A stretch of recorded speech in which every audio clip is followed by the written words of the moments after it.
लिखा गया है। वो जैसे जैसे रात बढ़ती है तो शरारत चढ़ती है साथ साथ। Don't read present contingencies, exigencies, everything into the past. Economy की तरह ही इस्तेमाल किया था कि हम उनसे एक्सट्रैक्ट करते थे and we treated it like a colony, जो अब बांग्लादेश है। 100% fair. The capital city. Bangladesh ने बनवाया है इस्लामाबाद। बांग्लादेशी रिसोर्सेज से बने, राइट। डिड यू नो कि subsequent military purchases that have been made by this country have bankrupted the country?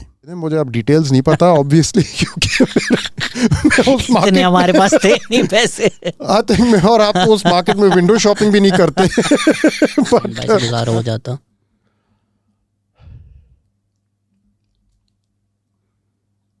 Podcast बंद हो जाएगा। पॉडकास्ट बंद हो जाएगा आपका।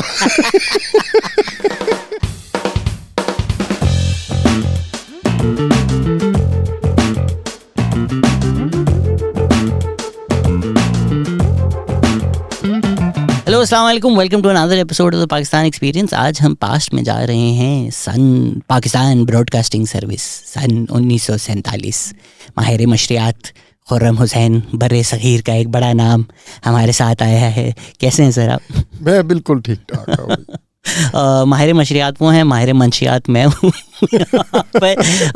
सर सब जानते हैं Khurram Hussain finance journalist, business के बारे में बहुत लिखते हैं। Former editor eight profit. मुझे नहीं पता था, आपने छोड़ दिया।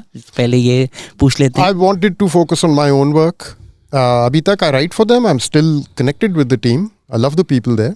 And but I wanted to focus on my own work, and supervising other people's work was taking away too much. तो आपको सबस्टैक का पता है? सबस्टैक का पता है मुझे। Yes. आपका है? नहीं, मेरा नहीं है। क्या खोलूं? हाँ, I think that's the way forward. That is real? Yeah. चलो, आप लोगों से गाइडेंस लेके मैं आगे चलूंगा। There are a lot of these economists और journalists जो ट्विटर पे हैं, जिन लोगों के substacks हैं, they do a very very good job. एक वो जो DK 2M 2 पैसा एक account, Yes. I think it does a very good maintains a job. very good Substack, मजेदार। तो सर आज हमने ये फैसला किया था कि हम तारीख़ में जा कर देखेंगे कि कहाँ कहाँ मसले मसाइल हुए हैं। आई थिंक ब्रॉड स्ट्रोक्स शुरू का टाइम कर लेते हैं, maybe the early years pre Ayub. Where do we go wrong? So like 1947 का अगर हम जिक्र करें तो एक मोटा मोटा तो हमें पता चलता है रिसोर्सेज हमें कम दी गई थी, मसले मसाइल थे। बट देन ग्लोरी डेज के वो दिन अच्छे थे, पाकिस्तान बड़ा सरखेज़ था, लोगों ने बर्बाद कर दिया। व्हाट वुड यू से 1947 इकोनॉमिकली हम कहाँ थे? Economically, तो we were nowhere. There was hardly any economy in this region. Pakistan was the western reaches of the British Empire. तो I mean more or less beyond west of Lahore इलाका गैर शुरू हो जाता था। थोड़ा सा ही आप आगे जाएं, कलर कहार से आगे, and then you were in tribal areas.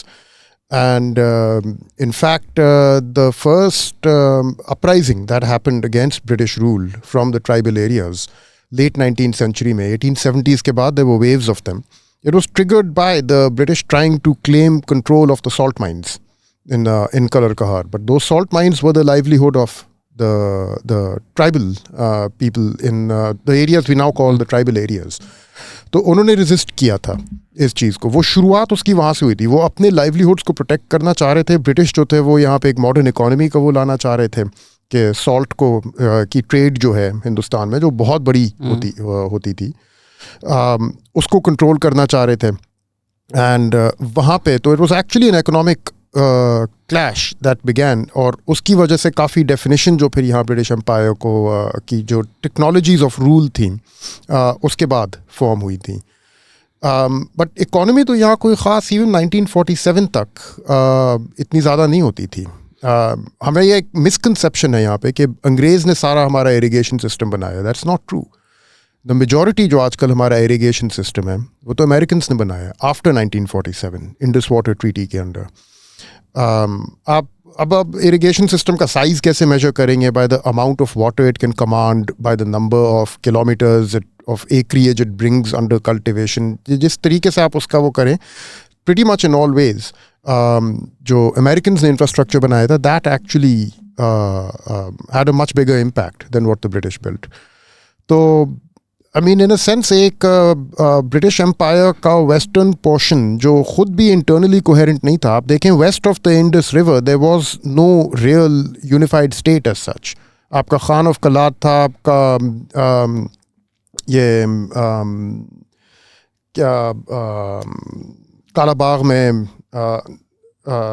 Nawab of Kalabagh था, Mir of Hunza, Wali of Swat. I mean ये सारी subordinate sovereignties यहाँ पे ऑपरेट कर रही थी under some kind of a treaty relationship with the British.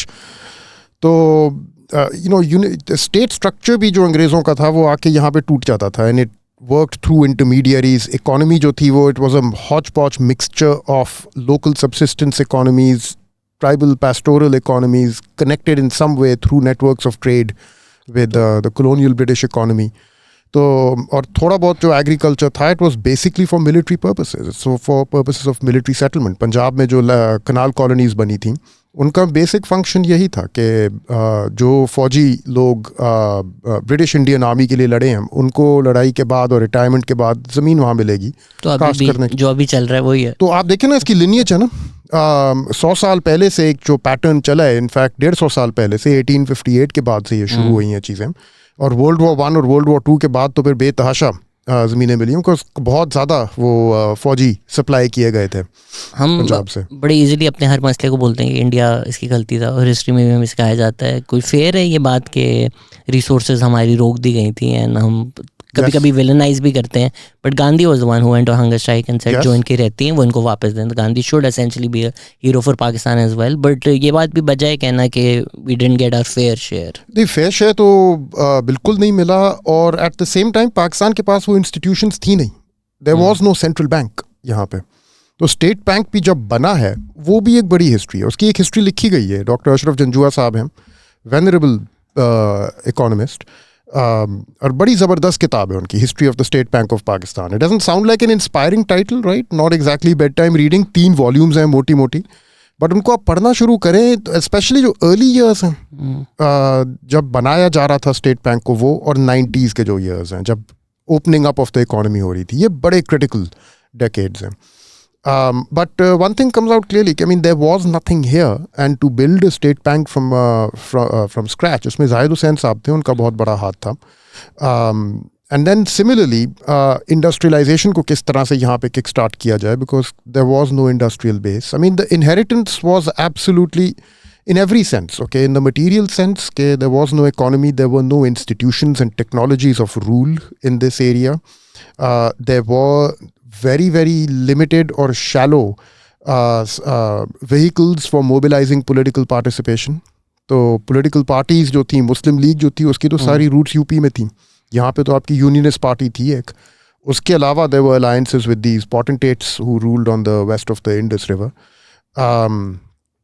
So and then on top of that, culturally, the inheritance that we actually came out of was a very confusing one.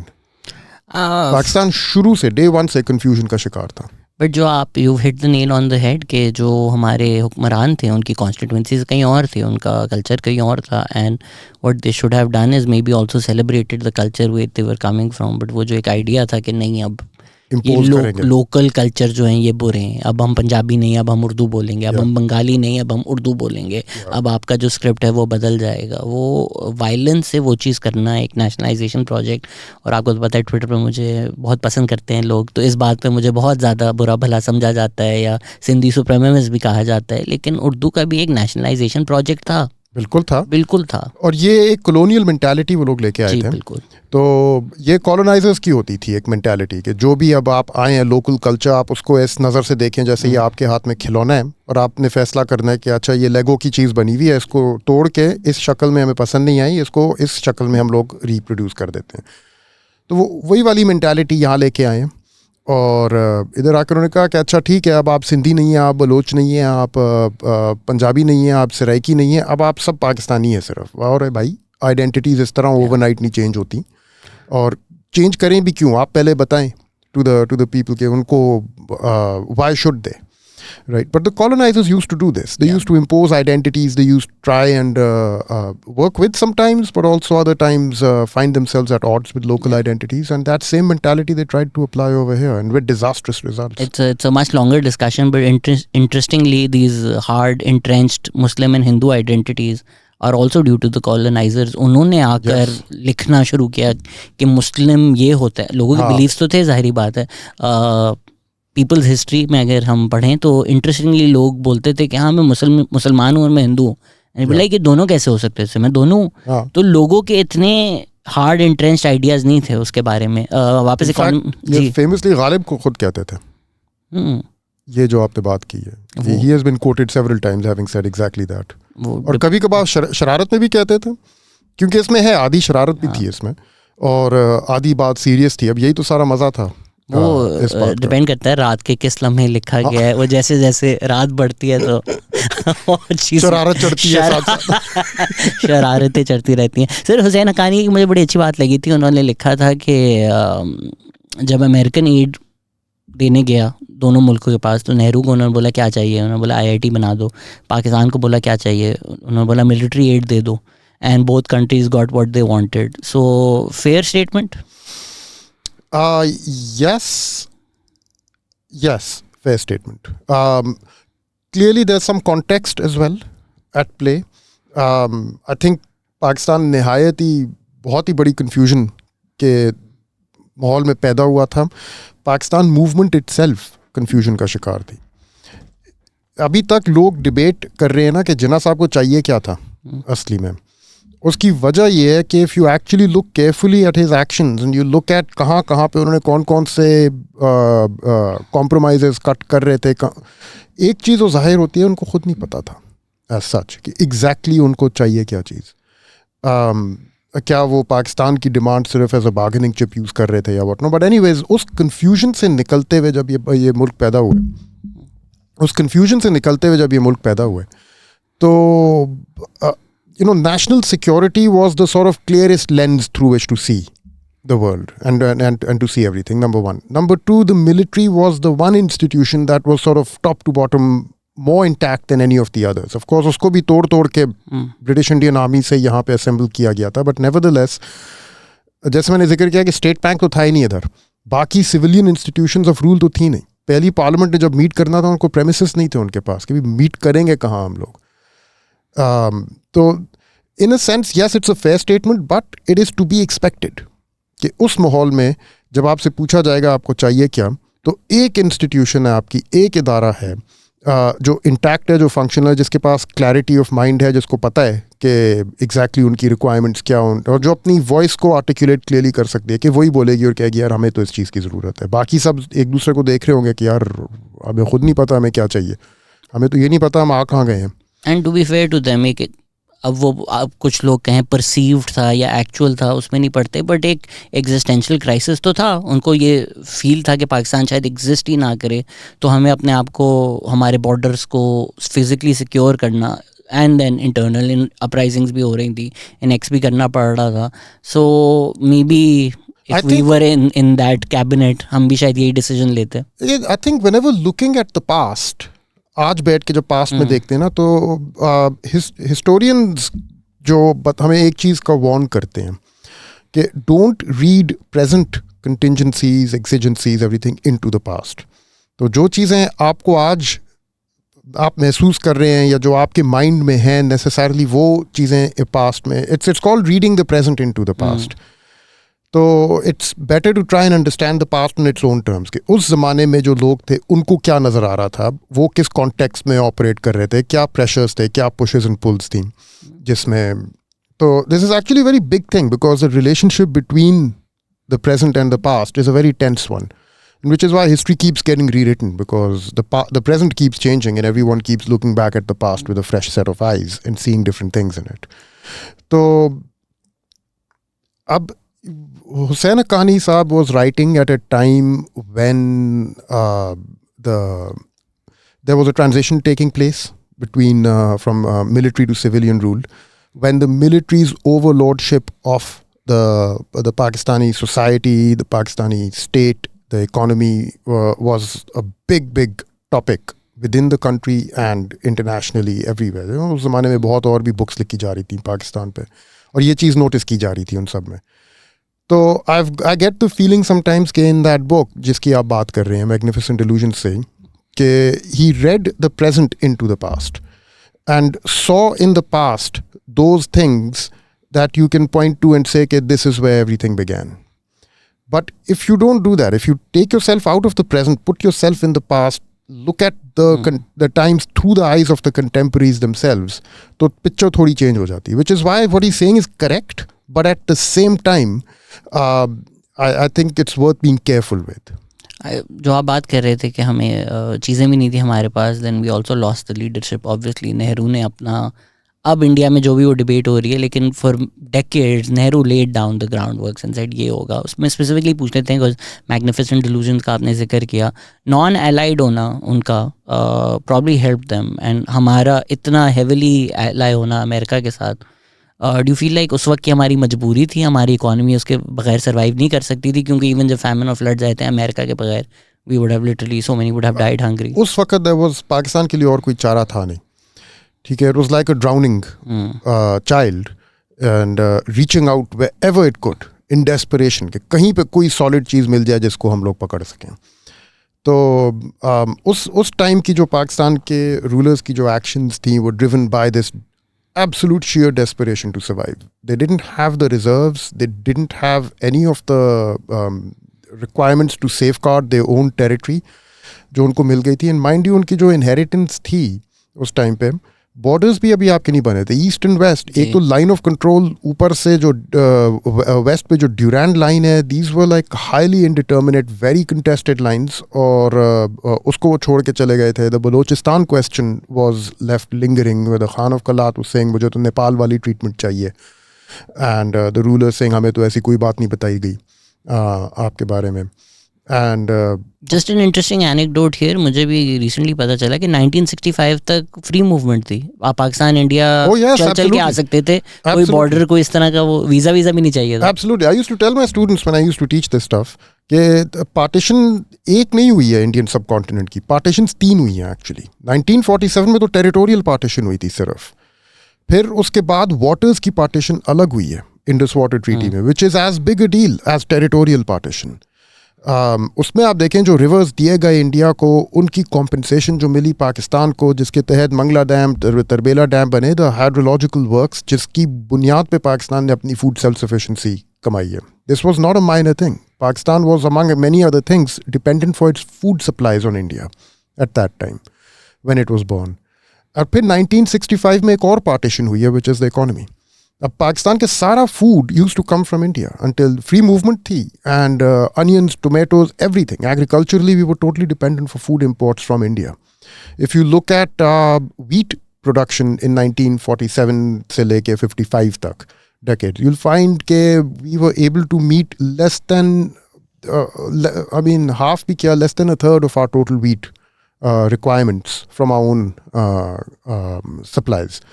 And first 5-year plan में उसको priority बनाया गया कि we have to become food self-sufficient.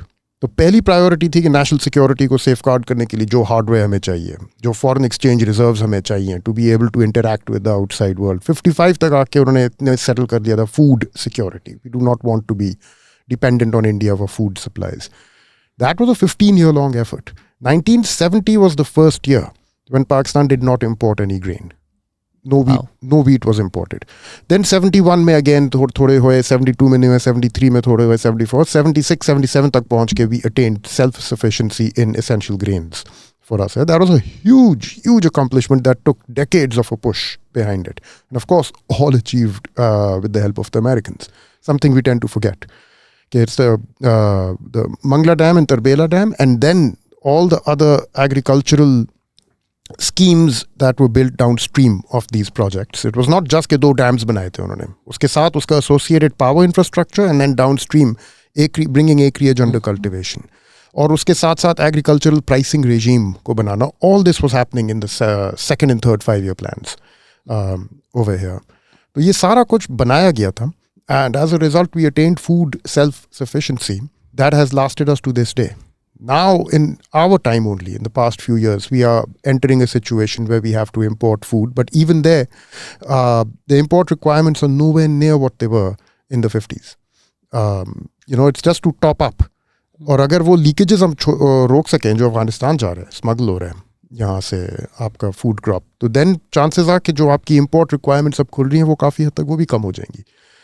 तो to this state has helped us instead the infrastructure built at that point in time. I think a lot was accomplished in those years. Of course, it came at a huge cost. हम तारीफ़ें कर रहे हैं तो अगर हम एक बजा criticism जो even without reading the present into the past हम कहें, ये फेयर होगा कहना कि हमने अपने ईस्टर्न विंग को तो एक एक्सट्रैक्टिव इकोनॉमी की तरह ही इस्तेमाल किया था कि हम उनसे एक्सट्रैक्ट करते थे and we treated it like a colony, जो अब बांग्लादेश है. 100% fair in my view.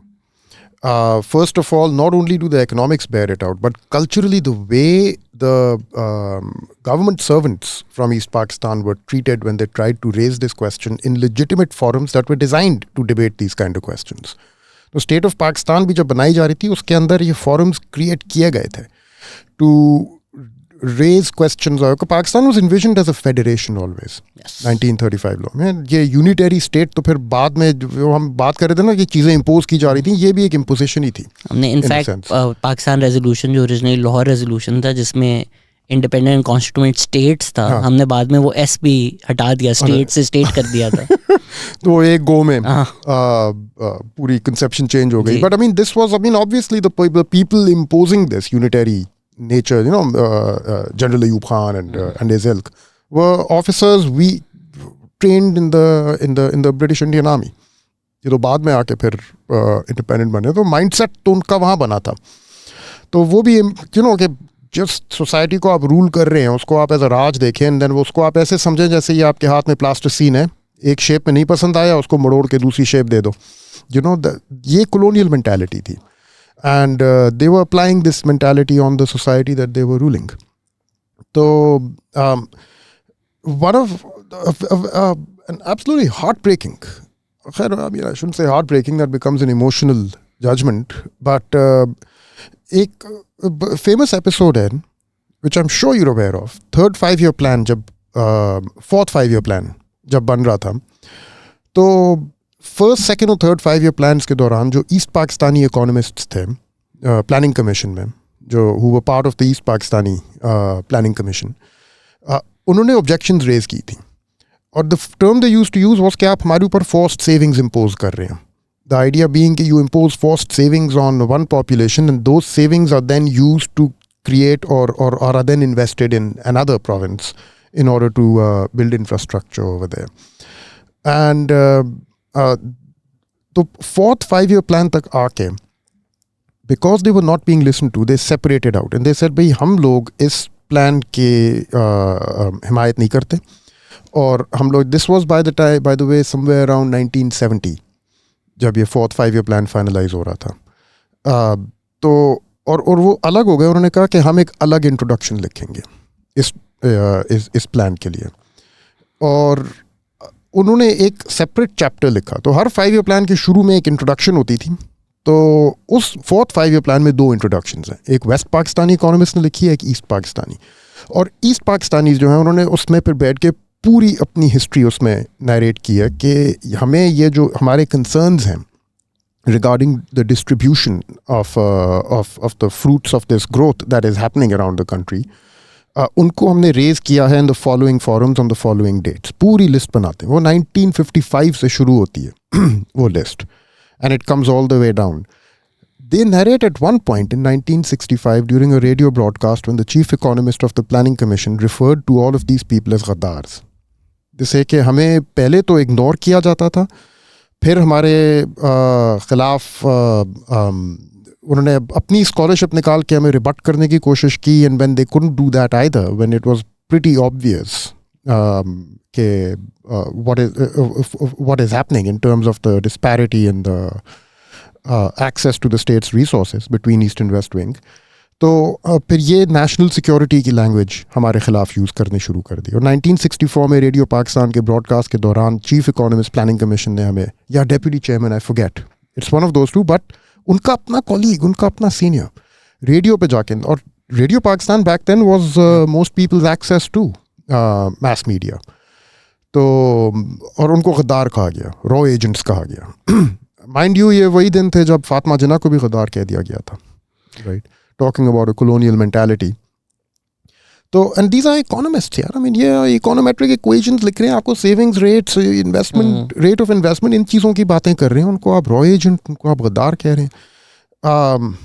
But anyways, that whole debate is, that chapter that they have written is absolutely fantastic. It deserves to be read.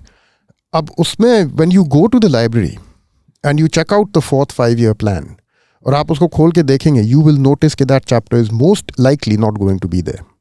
And all mention of it is now gone. After the first printing, they removed that chapter altogether. तो first printing के बाद जितनी और prints बने हैं 4th 5-year plan के, उसमें से वो निकाल दी गई है चीज़. उसका जिक्र तक नहीं आपको मिलेगा. आपको फर्स्ट प्रिंटिंग ढूंढनी होगी, और वो यहाँ मौजूद हैं कराची की लाइब्रेरीज में. मैं भी ऐलान नहीं करूँगा ताकि वो गायब ही ना हो जाए. हाँ, वो गायब हो जाएगी, पता चल जाएगा उनको कि यार एक रह गया कहीं पे, पकड़ो उसको, निकालो, करके रख लें. तो सही बात है कि हमारी इकोनॉमी जो वेस्टर्न फ्रंट की है वो ईस्ट से चल रही थी, और इवन जूट और एक्सपोर्ट्स वगैरह उनसे चल रही थी. Absolutely. The savings from that area, the foreign exchange earnings from that area, up until 1971, Pakistan did not have a chronic current account deficit. 1971 onwards, it has a current account deficit every single year. Right. They were financing, there was one occasion where the entire planned resources were taken and spent on the construction of Islamabad, the capital city. Bangladesh ने बनवाया है Islamabad. Bangladeshi resources से बने. Right. This is why they were up in arms. They were like, यार आप एक तो यहाँ से ले रहे हैं, ऊपर से आप खर्च उनको किन चीज़ों पे कर रहे हैं कि एक कैपिटल सिटी बना रहे हैं जो, I mean, at that time when Islamabad was being built, it was hard to figure out why. लोग नाराज़ हो जाएंगे जो इस्लामाबाद में रहते हैं, but all of Islamabad is stolen land. It is. I mean, वो अब तक कुछ केसेस चल रहे हैं. By the way, that's true of Karachi too. Karachi is a settler city. And we like to rail against Bahria town for what they have done over there. But the truth is that pretty much all of Karachi has been built like that. But I mean, like DHA तो कुछ था ही नहीं ना, तो यहाँ तो कुछ भी नहीं था. आप ये गिजरी विलेज के जो बुजुर्ग हैं उनको जाके बताएं कि यहाँ तो कुछ भी नहीं होता था. And I sound like the people I criticize. यहाँ पे तो कुछ भी नहीं था. यहाँ तो यही तो बहरिया हम आए हैं और हमने नहीं बहरिया टाउन में तो वो भी कहते हैं यहाँ तो कुछ भी नहीं था. नहीं, वहाँ तो वीडियोस हैं, लोगों को अब है ना पुलिस लेके जा रहे हैं. अब है ना वीडियोस का दौर शोर आ गया है, किसी ने जाके डॉक्यूमेंट कर दिया है. लेकिन जब लालू खेत बना था कि तो उसका क्या नाम होता था before it came to be called Lalu Khet, या PCHS का क्या नाम होता था before it came to be called PCHS. अभी तक कराची शहर में आपको लियारी में और मुख्तलिफ कराची के एरियाज़ में वो बुज़ुर्ग मिलेंगे जिनकी लिविंग मेमोरी में है. वो आपको बताएंगे कि इन इलाकों का पहले क्या नाम होता था, यहाँ कौन रहते थे, यहाँ पे कहाँ कहाँ गाँव होते थे, वो लोग कहाँ गए, उनको किस तरीके से निकाला गया. ये this story is there in living memory right now. तो pretty much all of Karachi is actually, if you just look at what the population of Karachi was at 1947, what it is today, you'll find it's the fastest growing city in the world. No other city in the world has expanded and grown so explosively as fast as this city has. Number one. And number two, with the diversity of people that it has brought together. So till we get to Ayub, early years में कुछ और है about the economy that are there any moments where we should have zigged instead we zagged, और history बिल्कुल बदल गई? Pre Ayub कुछ रहता है? Yeah, I have a hard time. It's very easy to identify one moment in the past and say यहाँ से यूँ change हो गया. But as I'm growing older, which I am, I'm coming to appreciate the complexity of human society more and more, and realizing that individual turning points are much rarer than people think. No, I don't think, I mean, koi moments when, obviously one big moment when we zigged, when we should have zagged, was Ayub Khan's coup. ठीक है, that, but ये मैं एक पूरी series कर रहा हूँ इसी पे कि पाकिस्तान लॉस्ट कौन से मोमेंट्स थे where I feel like जो हमने envision भी किया था लोगों ने Pakistan, we sort of lost that Pakistan. So yeah, Ayub Khan definitely is one of them. You know, आप एक तरह देखेंगे जब पत्थर पहाड़ के नीचे से पहाड़ से गिरता है तो एक straight line में नहीं गिरता. It gets buffeted left, right, it's almost like a random path that it chalks out as it comes down. Likewise with water, as the water is falling down a mountainside, it's sort of a random path that it, and if you look extremely carefully and you sort of map out the gradient of the terrain down which the water has to come, maybe somebody can predict and explain why it's going in the way it is. But it's a very, very complex. I mean, the rock itself, as it finds its way down that mountainside, is being buffeted by all kinds of, obstacles, indentations, and in the land. Something causes it to bounce up, and it would be next to impossible to actually recreate that trajectory and give it some kind of a mathematical representation or anything like that.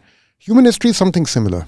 What caused us to be buffeted along were very, very complex things, and primarily the history out of which this country was born, which was confusion and I think from day one, a search for an identity and a search for, the sort of the material foundations of the state that simply were not there and that had to be built. And then they were built with a colonial mindset, operating in the midst of an extremely confusing or operating with a confusing heritage behind it and in the midst of a massively changing world. So, I mean, identities existed. They wanted to eradicate those and find a new identity. तो उसमें तो मसले मसाइल आएंगे. बहुत कुछ ऐसे वैसे मसले मसाइल आएंगे. और आपके पास वो resources हैं नहीं कि I mean, जो colonial authorities के पास तो होती थी, to nevertheless stamp out local, आप क्या कहेंगे उसको, discontentment or whatever word you want to use.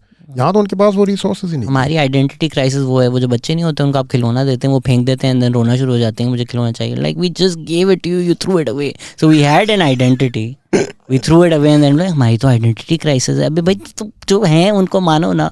So this simplistic notion के प्री अयूब कुछ नहीं था और फिर अयूब साहब ने आके सारी इंडस्ट्रियलाइजेशन कर दी. Obviously as most simplistic notions are false. I don't know about false, but simplistic, yes. Ridiculously simplistic. I don't know about false, but absurd. ठीक है ना? These are two different things. Ji ji. Because अगर आप false कहेंगे तो you can point to certain things and say कि truth तो है ना, देखो इतनी growth हो रही थी, इतनी percentage growth थी, manufacturing industry लग रही थी, फलाना ढमकाना. Point is कि those are meaningless where the number one, the deficits it's giving rise to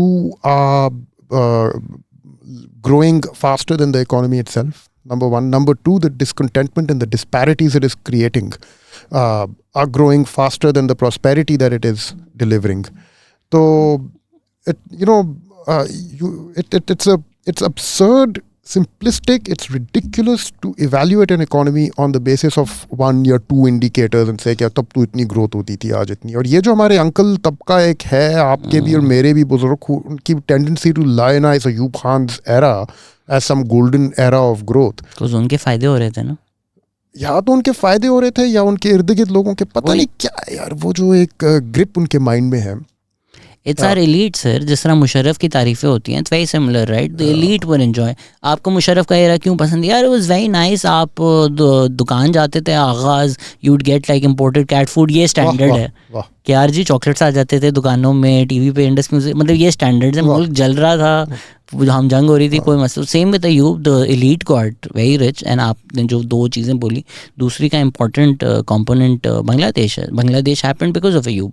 We don't articulate it like that, but the 10 years of Ayub led to Bangladesh. First, creating the disparities, and number two, again with that same colonial mindset, trying to stamp them out rather than engage with them and figure out कि अच्छा ठीक है भाई, how do we fix this problem? To just stamp it out and say कि ये गद्दार लोग हैं. 65 में आपने उनको गद्दार कहना शुरू कर दिया तो फिर 71 तक पहुँच के आपको जाहिर बात है जो जहाँ तक गई है सिचुएशन वहीं जाएगी. नहीं, I mean the Ayub era was in my view an absolute disaster. It was Pakistan's first boom bust cycle, or that is the era when Pakistan's addiction to using geopolitical rents from Cold War or superpower alliances, by playing a frontline role in a superpower's diplomacy or in a superpower's war, तो उन दिनों में तो दोनों था कि late 60s में देखिए, डिप्लोमेसी. बहुत अच्छी बात है. हमारी एक व्यूवर है गिंजा, उन्होंने बोला था खुरम साहब बहुत मुश्किल बातें करते हैं, उनको सिंप्लीफाई कर दीजिएगा. ये जो रेंट सीकिंग वाली बात है ये बहुत इंपॉर्टेंट है. I love for you to explain what exactly you mean by भाई दिस. रेंट सीकिंग उसको कहते. रेंट सीकिंग ये है कि आपने अमेरिका के लिए, अमेरिका के किसी गेम में आप प्यादा बनने के लिए तैयार हो गए, और इन रिटर्न आपको चंद अरब डॉलर की एड मिल गई. तो उन दिनों में जैसे पाकिस्तान ने अग्री कर लिया था अमेरिकन के साथ कि we will be part of your network of alliances that you are building to encircle द USSR, द सोवियत यूनियन. अब आजकल एक चीज़ जो यूथ को एक्सप्लेन करने में मसला होता है कि USSR उनको नहीं पता होता क्या चीज़ है, राइट. वो दिखाना पड़ता है उनको भी एक चीज़ होया करती थी तब. The cold war for them is not living memory, but it was a massive reality for every human being on planet Earth at that time. 60s में ख़ास तौर पे, 80s में again. But so we agreed to host bases from where American aircraft will fly spying missions over the USSR, for example. Shoot down भी हो गया था ना U2 पेशावर से. U2 एयरक्राफ्ट था उनका, और उसकी खूबी ये थी कि it flew higher than any air defense system could reach. And then one day the Soviets managed to shoot it down, and it had flown from Pakistan. So then Pakistan found itself in the middle of this Cold War battle, where the Soviet Union was accusing us कि आप लोगों ने. And खैर anyways एक वो था. दूसरा when later in एक और कंस्पिरेसी थ्योरी आपसे पूछ सकता हूँ. हाँ. दिस आइडिया कि ओजरी कैंप USSR ने करवाया था. Do you have any? यार मेरे पास क्या इन्फॉर्मेशन होगी उसकी, बट नहीं, I don't know. I am not willing to buy कि सोवियट्स ने करवाया था. आप यूर इन द खुद करवाया था board? I am in the कि आई थिंक अब उन वेपन्स का टाइम ख़त्म हो गया था, एंड दे रियलाइज कि अब तो इनकी ज़रूरत नहीं है, तो Soviets are leaving. I think the theory है कि वो वेपन्स थे ही नहीं, तो उन्होंने वो वेपन्स इधर उधर हो गए थे, तो उन्होंने फाड़ के बोला अरे यहाँ थे सारे वेपन्स. बहुत थ्योरियाँ थी ऐसी. So let's come back to USSR. But the other was the role that Yahya Khan later agreed to play in bringing about a détente between America and China.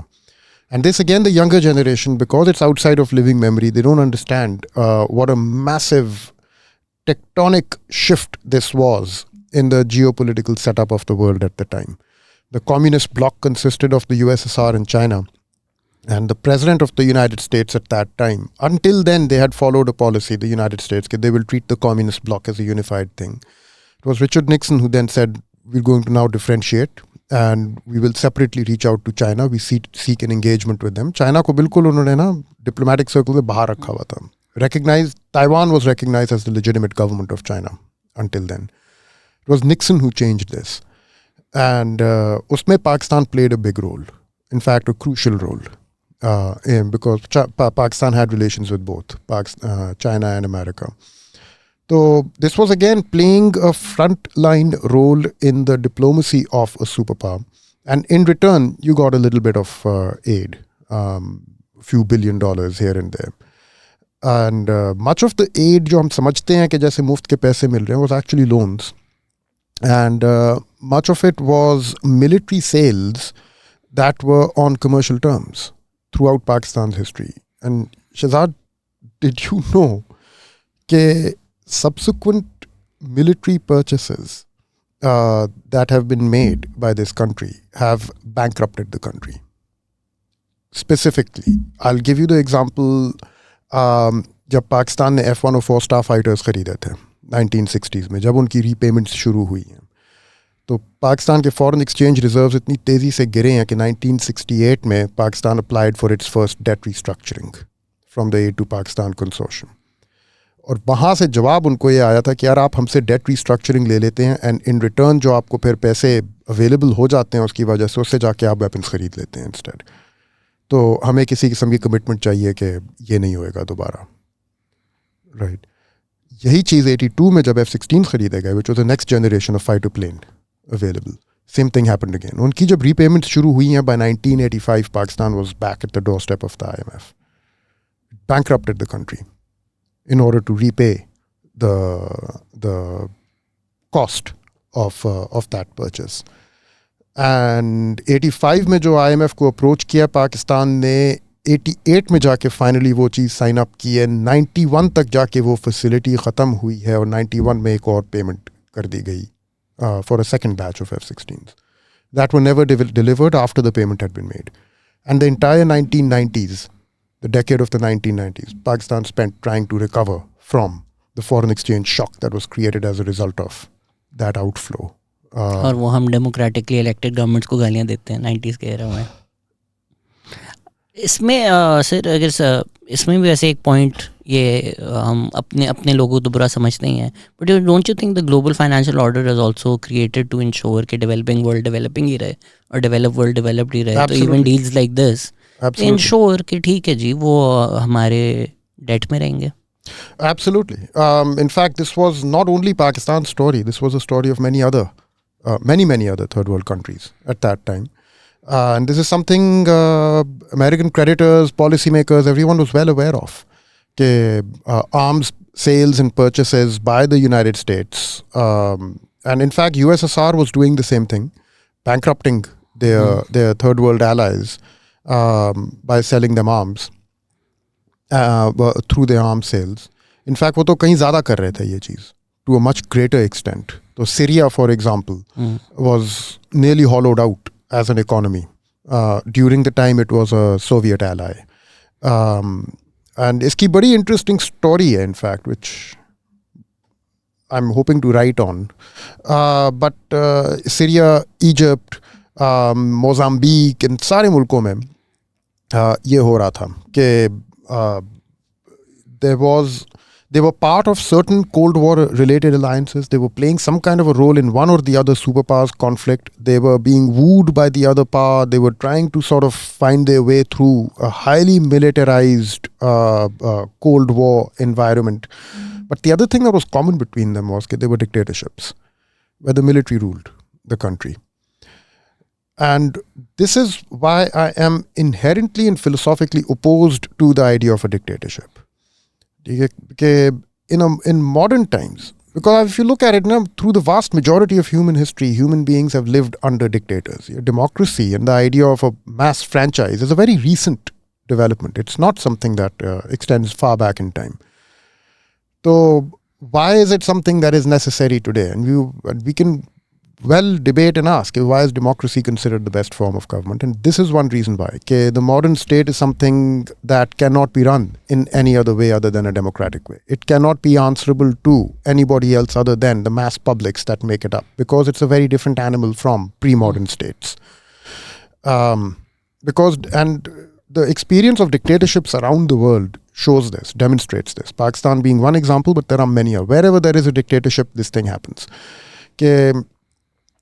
The agenda that the state follows deviates from, it doesn't pursue the prosperity of its own people. It speaks of national security, but in fact, it's actually pursuing the welfare or the interests of a particular institution within the state only, and presenting that as the national interest of the entire country as a whole. And that warps the development of that country.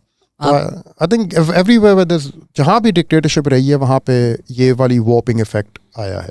और पाकिस्तान में भी 30 साल हमने dictatorship के अंदर गुजारे हैं. इन तीनों decades की जो legacy है वो अभी तक हमारे साथ है. उसके अंदर से अभी तक हम निकलने की कोशिश कर रहे हैं. I think कुछ 35 साल अगर collectively हम कर लें direct, और फिर बाकी आप indirect कर लें, मे बी 3-4 साल थोड़ी बहुत डेमोक्रेसी आ गई थी, बट डायरेक्ट या इनडायरेक्ट हम डिक्टेटरशिप के अंदर रहे. फिलोसॉफिकली भी अगर हम देखें कि भाई अगर एक डेमोक्रेटिकली इलेक्टेड लीडर है, उसकी पावर कहाँ से आ रही है? उसके लोगों से आ रही है. उसका मैंडेट इज़ द लेजिटिमेसी. अगर आपका मैंडेट लेजिटिमेसी नहीं है तो फिर कहाँ से आएगी? गॉड से आएगी. This is why king said कि हम गॉड से ऑर्डेन हुए हैं. सो वो जो मुल्ला मिलिट्री अलायंस है पाकिस्तान में, इट्स बिकॉज अगर आपकी मैंडेट लोगों से नहीं आ रही तो फिर गॉड से आएगी. So then you will use religion. और उसके क्या नुकसान होंगे? But specifically Ayub Khan, if you can go back in to that era, friends not masters वाली जो बात है, सिंस यंग लोग सुन रहे हैं, this might be more relatable to them. Musharraf ने जब कहा था कि भाई I had no choice, they said either you are with us और अगेंस्ट अस, पूरे मुल्क ने मान लिया. ना वो डिबेट हुआ, ना वो डिस्कस हो सकती थी चीज़. Now when we look back we are like wait a minute, I mean Turkey had the same choice and since वहाँ डेमोक्रेसी थी they made a different choice and they were fine and we made the wrong choice and we suffered because of that. So even during Ayub Khan's time, what would you say to this idea कि if Ayub Khan says कि हमारे पास कोई choice ही नहीं थी, हमें तो America से अलाई करना ही पड़ता था अगर ये, वरना एड नहीं आती और ये सारी चीज़ें नहीं होती, और was there another way? नहीं, I mean, I think it's much easier for big powers to bully dictators than it is to bully a democracy. Especially अगर एक rule bound constitutional democracy हो जो अपने rules को respect करती हो. America से हमें कितनी दफ़ा सुनने को मिलता है, not that we should compare अपने आप को टू अमेरिका, वो आखिर एक सुपर पावर है, हमें एक स्ट्रगलिंग थर्ड वर्ल्ड मुल्क है. इंडिया मैनेज टू अगर आप अपने रूल्स को रिस्पेक्ट करते हैं तो आप मुड़ के दूसरे से कह सकते हैं कि यार आप बेशक सही बात कह रहे होंगे, लेकिन ये बात मुझे वापस अपने पार्लियामेंट ले जानी पड़ेगी, वहाँ पे इसको डिबेट किया जाएगा और वहाँ पे अगर लोग मान गए मैं इसके हक में बोलूँगा जो आप कह रहे हैं, लेकिन अगर लोग मान गए तो ठीक है, बाय ऑल मीन्स. लेकिन अगर उन्होंने मुझे इजाज़त नहीं दी तो मेरी अपने रूल्स मुझे अलाउ नहीं करते. लेकिन अगर आपकी हिस्ट्री ये रही है कि आप अपने रूल्स को इस तरह ट्रीट कर रहे हैं जैसे they are tissue paper to be used when you need them and discarded when you don't, तो then obviously the other party will say यार क्या रूल्स की बात कर रहे हो कि हमें पता है अच्छी तरह से. This is what Musharraf said, right? Constitution क्या है, मैं फाड़ के डस्टबिन में फेंक दूँ. अगर आपकी अपनी नज़र में आपकी अपनी कॉन्स्टिट्यूशन की ये अहमियत है तो जाहिर बात है दूसरा उसको अहमियत भी नहीं देगा. So as a result, you are easier to bully, much easier to bully than a democracy. I mean, आपने टर्की का एग्जांपल दिया 9/11 के बाद. टर्की का याद है जब इराक की इन्वेजन हो रही थी और एक पूरी डिवीजन आर्मी की जो थी, यूएस आर्मी की, उसने टर्की से मूव करके आना था इराक में और उन्हें नहीं इजाज़त दी और एंड तक अंदर ठीक ठाक बैटल चलती रही थी टर्की में, जहाँ पे डेमोक्रेटिक गवर्नमेंट कह रही थी नहीं जाने देंगे हम इस इन्वेजन का हिस्सा नहीं बनेंगे, और मिलिट्री कह रही थी यार करना है हमने, हम नेटो एलाइज हैं, हमारे ऊपर बहुत प्रेशर है, और अमेरिका उनकी मिलिट्री से कह रहा था कि यार आप तो हमारे एलाइज हैं, आपके साथ हमारे इतने पुराने ताल्लुकात हैं, आप ये काम हमारे लिए नहीं कर सकते. हम वहाँ पे उनकी फोर्सेज रेडी थी, they were suppose to move down one entire division, और लास्ट मिनट तक वहाँ से हमें announcements आ रही थी. पहले एक के they've agreed, then they have not agreed, they have agreed, they have not agreed, until the Americans themselves said we're calling it, we're calling it off. उस division को हम निकाल रहे हैं वहाँ से, and we're carrying on with the invasion from the south. From I think Qatar से depart किए थे ना, कतर into. And क्या हुआ? कुछ भी नहीं हुआ. Turkey survived. हमें जो एक आइडिया बेचा गया था कि अगर हम अलाई नहीं करते यूएस के साथ, they would have bombed us into the stone age. इतना भी आसान नहीं होता पाकिस्तान को बॉम्ब करना into the stone age. I think इतना भी इजी नहीं है. एक डिक्टेटर को डराना इस तरह से आसान था, लेकिन उस मौके पे अगर एक आपकी डेमोक्रेटिक गवर्नमेंट होती विद एस्टैब्लिश्ड डेमोक्रेटिक ट्रेडिशंस, उनको इस तरह से डांटना, चीखना और धमकी आप बेशक दे सकते थे, धमकी दे सकते थे, लेकिन उनके पास भी फिर वापस कहने की चीज़ें होती. I mean history shows us as well, right? The 3 decades जब हम बिल्कुल ही अमेरिका से यस सर हुए हुए थे, वो 3 डिक्टेटरशिप डेकेड्स. एब्सोल्युटली. तो एंड उसके जो नताइज हैं, आई मीन उसकी जो लेगेसी है, we are still trying to grow out from underneath that. I mean Ayub Khan broke the country, gave us the first boom bust cycle, जो एडिक्शन एक ड्रग की तरह हमें लग गई. उसके बाद every dictator has sought their own boom back. तो General Zia gave us an even bigger one than Ayub Khan, and Pervez Musharraf gave us an even bigger one. Parvez Musharraf ने भी मतलब ऑलमोस्ट मुल्क तोड़ कर ही दिया था डेमोक्रेसी को. ऑलमोस्ट. आई मीन जिन लोगों को याद है कि 2007 में जो सिचुएशन हो गई थी इस मुल्क में कि रोज़ कहीं ना कहीं टेरर अटैक हो रहा है, इस मुल्क की मेमोरी बिल्कुल नहीं समझ में आती. आप कह रहे हैं अयूब खान लोगों को नहीं पता होगा, यार डेमोक्रेसी ने क्या किया. आई एम लाइक 2007 में तो अगर आप ट्विटर पे सेंटेंसेस लिख रहे हैं तो 2008 में तो आप जिंदा होंगे. डू यू नॉट रिमेंबर के यूड बी लाइक अच्छा शारे फैसल की किस साइड बॉम्ब फटा है, अच्छा इस साइड बॉम्ब फटा है, मैं इस साइड से चला जाऊंगा, कोई मसला नहीं है. मतलब इतना नॉर्मल हमें ये चीज़ लगती थी कि अच्छा यार, अच्छा आज सिर्फ 35 लोग मरे कराची में, यार भाई व्हाट अ गुड डे. 2008 पहला मेरा एक्सपीरियंस था जहाँ पे जिन बिजनेस एलीट्स के साथ मेरा रब्ता रहता है as a result of a business journalist, as a result of being a business journalist, पहली दफ़ा मुझसे हर जगह जो कॉन्वर्सेशंस में पिकअप कर रहा था वो ये थी कि what's the fastest passport to get out of here. आपकी लीडरशिप, आपके बिजनेस लीडर्स जो थे वो एक दूसरे से, यार तेरे पास वीज़ा है कोई लगा हुआ, because Taliban were on the advance. If you remember they were only a few hills away from Islamabad.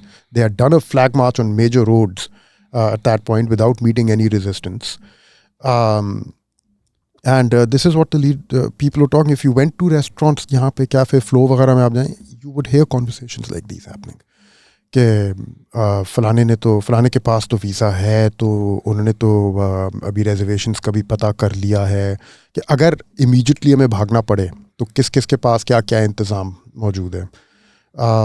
Obviously first thing, अगर आपके पास कोई वैलिड वीज़ा है, if you have an alternate passport other than, अगर alternate passport नहीं है, what's the fastest one that we can apply for? तब लोगों को पता चल रहा था एक कोई मुल्क है सेंट किट्स के नाम से, कैरेबियन में एक आइलैंड है, वो बेचता है पासपोर्ट्स. ये बेच रहा है, कितने के बेच रहा है? कोई आई थिंक $1.5 लाख $2 लाख आप उनके तो नहीं है मेरे पास, उनके बैंक अकाउंट में कहीं जाके जमा कर लें एंड या उनको पेमेंट किसी फॉर्म में दे दें. मुझे अब डिटेल्स नहीं पता ऑब्वियसली, क्योंकि उस मार्केट में हमारे पास थे नहीं पैसे. आई थिंक मैं और आप उस मार्केट में विंडो शॉपिंग भी नहीं करते. बट यू नो इस किस्म के हैं मुल्क बाय द वे जो जिनका आपने कहीं सुना नहीं होगा, लेकिन वो पासपोर्ट्स बेचते हैं और उनका पासपोर्ट ले लें, वो टोटली न्यूट्रल. आप किसी भी दुनिया के मुल्क में जाएं, सेंट किट्स का पासपोर्ट सामने रखें, वो उसकी ना कोई हिस्ट्री ना कोई कुछ, वो जो भी लाइक जो भी है खड़ा एंट्री. सभी पासपोर्ट बेचते हैं, जस्ट डिपेंड्स कितने का बेच रहे हैं. I think even Canada, US, there is an investment visa. If you commit to a certain period, is that not selling your passport essentially? Portugal, तो it's actually a big industry right now. आपकी तमाम जो business elites हैं, you will find कि many of them have a flat in Lisbon. Why do you have a flat in Lisbon? Because if you buy a certain flat, I think एक कोई $500,000 या ऐसी कोई है, which is the price of maybe, I don't know, again मैंने तो window shopping तक नहीं कर सकता है इस मार्केट में, लेकिन अगर 1000 गज का प्लॉट आप DHA फेज 8 में बेचें, आप वहाँ पे एक फ्लैट खरीद सकते हैं. मेरे ख्याल से वो गूगल कर रहे थे लिस्बन, कुछ और आ गया, वो कुछ और ढूंढ रहे थे उस वक्त गलती से वो पोर्चुगल लाइक यहाँ तो वो है ही नहीं जो हम तलाश करने आए हुए थे. सर ये जो 22 फैमिलीज़ वाला है कि हमें किताबों में तो डेकेड ऑफ डेवलपमेंट करते थे, but if you look down तो वो it seems like 22 families got rich, and बाकी जो कलोनियल टाइम्स में जिस तरह इंस्लेव हुए थे उसी तरह लेबर इंस्लेव होके विदाउट एनी राइट्स जी रहा था. Probably the truth is in between the two extremes, but what would you say to this binary के decade of development versus it was just good for 22 families? I think the 22 families was a bit of a rhetorical gimmick by Mehboob ul Haq. I don't know if it's 22, 23, 34, whatever, right? But the fact that extreme concentration of wealth थी was a fact. And 65 war के बाद there was a loosening of the licensing requirements significantly, and you actually see this, how Ayub Khan is then trying to hold on to power as it's slipping out of his hands. And he's doing this by selling licenses and then granting more and more licenses. And you find a large number of retired military people are being granted industry licenses. Set up वो इस elite के दरवाजे खोल दिए गए थे, and they were being inducted left, right, and center. It was a bit unusual कि Mehboob ul Haq should be the one 1966 में to announce 22 families, जो वो खुद ही थे जो functional inequality का idea जो था उनकी पूरी PhD थीसिस इसके ऊपर थी. बाय द वे महबूब उल हक की PhD थीसिस थी ही ये कि जब आप डेवलपमेंट कर रहे हों तो अर्ली स्टेजेस में इनइक्वालिटी आप क्रिएट करें. The idea was called functional inequality, कि it's necessary to concentrate wealth in the hands of a few, ताकि वही फिर उसको इन्वेस्ट करेंगे. अगर आप wealth in the hands of the many शुरू में ही डाल दें तो वो उसको खर्च करेंगे as a result. And those were the times, I mean, isn't that fine? वो खर्च करेंगे तो फिर एक मार्केट बनेगी. In our time. But again, this is if we read the present into the past, we say, what's wrong with that? But by the thinking of that time period and the frameworks within which those people were working, intellectual frameworks as well as the material frameworks on the ground, उनकी thinking ये थी कि आपने investment जो है, investable resource जो है वो upward लेके जानी है into the hands of an elite. फिर आपने उस elite के राउंड एक दीवार बनानी है कि आप इस investment को बाहर नहीं लेके जा सकते, कुछ और नहीं कर सकते. अगर आपने इस पैसे को खर्च किया तो उसके ऊपर टैक्स लगेगा. And the way Mehboob ul Haq put it in his dissertation, he said the idea is to penalize all those incomes that seek to leave the reinvestment stream. तो आप पूरा अपना फ्रेमवर्क, लीगल रेगुलेटरी फ्रेमवर्क इस तरह बनाएं कि आप अमीरों के हाथ में पैसे डालें और स्ट्रॉन्ग पेनल्टीज लगा दें उनके अराउंड, ऑल अराउंड, कि अगर आपने इस पैसे को इन्वेस्टमेंट के अलावा किसी और पर्पस के लिए इस्तेमाल किया, आपने खुद इसको सेव करने की कोशिश की, बाहर भेजने की कोशिश की, अपने लिए एसेट्स खरीदने के लिए कोशिश की, इसके साथ कंजम्पशन अपनी करने की कोशिश की, तो इसके ऊपर फिर टैक्स लग जाएगा, ये हम वापस ले लेंगे। रह जाती है एक चीज़ सिर्फ इसके साथ करने के लिए, which is investment in plant machinery and what not, जिसके लिए स्टेट आपको फैसिलिटेट करने के लिए तैयार है, तो it will automatically and up going into the reinvestment stream. The idea worked in the short term, 2-3-4 साल, from about I think this began being applied around 1962 or so, तब से लेके 65 तक। 65 war के बाद Ayub Khan's regime suffered a big blow to its own legitimacy in the eyes of his own institution, but also there was a big loss of prestige for him, similar to what happened to Nasser after the Six-Day War. Right? Nasser was a big towering figure in the Arab world until then. Six-Day War के बाद उसको काफ़ी हद तक वो, अगर 0 नहीं हुआ तो 2-3 हो गया, वो 10 से उसका स्टैचर जो है एकदम से डिमिनिश हो गया था। That's interesting because history में तो उन्होंने narrative बना लिया है जो बनाना चाहते थे। अब when you read about 1965 war in the history books, हाँ नहीं, actually the truth is the opposite. Okay, 65 war sadly enough, बंद मत करवा दीजिएगा पॉडकास्ट। भाई look, 65 war में हुआ क्या था, you set out to liberate Kashmir, you ended up defending Lahore. Same. ठीक है, the fact that you were able to repel one attack on Lahore doesn't mean you won the war. It means कि आप बाल बाल बच गए, क्योंकि जो मकसद आपने लॉन्च किया था उसका नतीजा आपको यहाँ मिला। Exactly the same thing that happened in Kargil, except Kargil made 100%. they never crossed the border. They would have, अगर आप नवाज अगर शरीफ ने वापस नहीं बुलाया नवाज होता। शरीफ अगर क्लिंटन को फोन करके भीखे नहीं मांगता, डिप्लोमेसी नहीं होती, डेमोक्रेसी नहीं होती, Musharraf was a dictator eight that time, you would have had war. So yes, thank you to the और civilians. दूसरी बहुत बड़ी चीज़ उसकी नोट करना बड़ा आसान है कि the peace agreement was brokered by the USSR. Pakistan was a US ally in the Cold War. India was a Soviet ally at that point in time. They tried to call themselves non-aligned, but they were more closely aligned with the USSR than they were with us. The fact that America let one of its allies, a treaty ally, तब तो हम treaty member थे, go to the USSR and allow a USSR brokered, गए थे ना शायद, Tashkent. हाँ।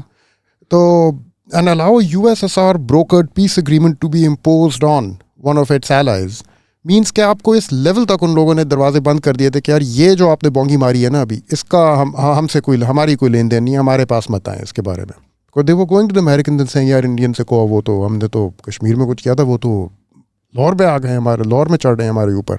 American से टोल देम नथिंग डूइंग, ये बोंगी आपने मारी है, आप या तो अपने ट्रूप्स वापस बुलाएं, वरना हम आपके लिए कुछ नहीं कर सकते। And they let the USSR broker the peace agreement. That's your big indication that Pakistan had been pretty comprehensively shut out of its closest sources of power, which was its superpower alliance. And Ayub Khan's entire image suffered a huge blow. That is when the opportunistic elements in his administration saw and realized that his time's up. So Zulfikar Ali Bhutto comes out with his sold us out at Tashkent speech right then. Mehboob ul Haq comes out with his 22 family speech right then. These two guys were jumping ship. They were figured out early. Ye to banda gaya. And it paid off for them. लोगों को लगता है हम किसी agenda पे हैं, तो clarify कर दें हम कि Ayub industrialisation also did a lot of good. Ayub's, that's the decade in which Pakistan industrialized. That's the decade in which Pakistan attained food self-sufficiency. Neither one of these was a minor achievement. तो बहुत major achievements थी, ये दोनों भी उसी दौर में हुई थी. I think idea ये नहीं है to say कि हर चीज़ ही गलत थी उस दौर में. Idea ये है कि जो भी accomplishments थी वो बड़ी थी, लेकिन उनकी जो cost थी वो भी उसी हिसाब से बड़ी थी. And is it possible कि that same those same achievements maybe achieve की जा सकती थी without paying such a huge price? कि politics अगर बेहतर manage हो जाती उस time की, I think that is possible. And we'll never know. But had Pakistan not been a dictatorship, so maybe many other things would have been different than the way they turned out in 1971. तो Bhutto next जो सबसे बड़ी चीज़ है वो तो nationalisation ही है. Yeah.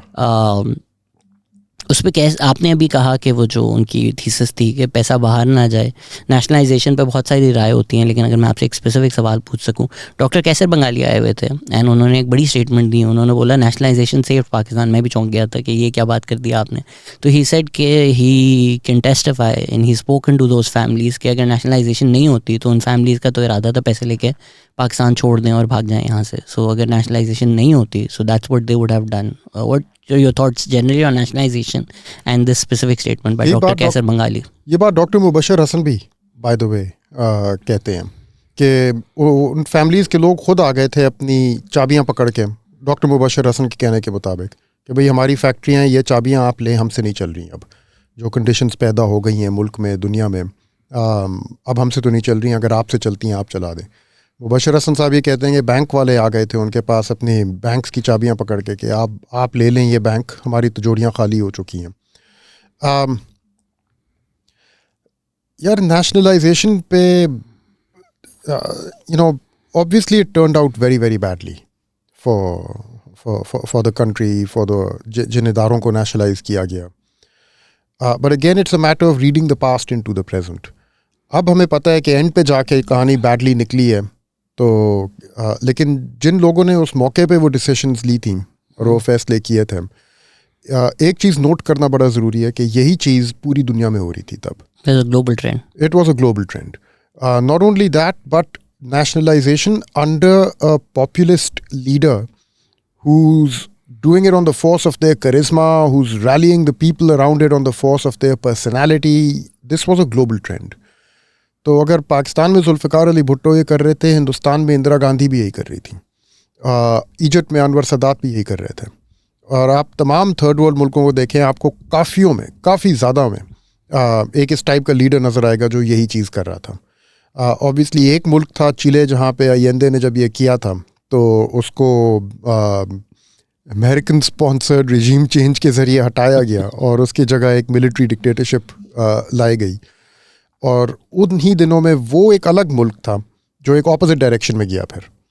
तो and even in the advanced industrial democracy, 70s were the time when the state rapidly expanded its commitments to delivering welfare to the people.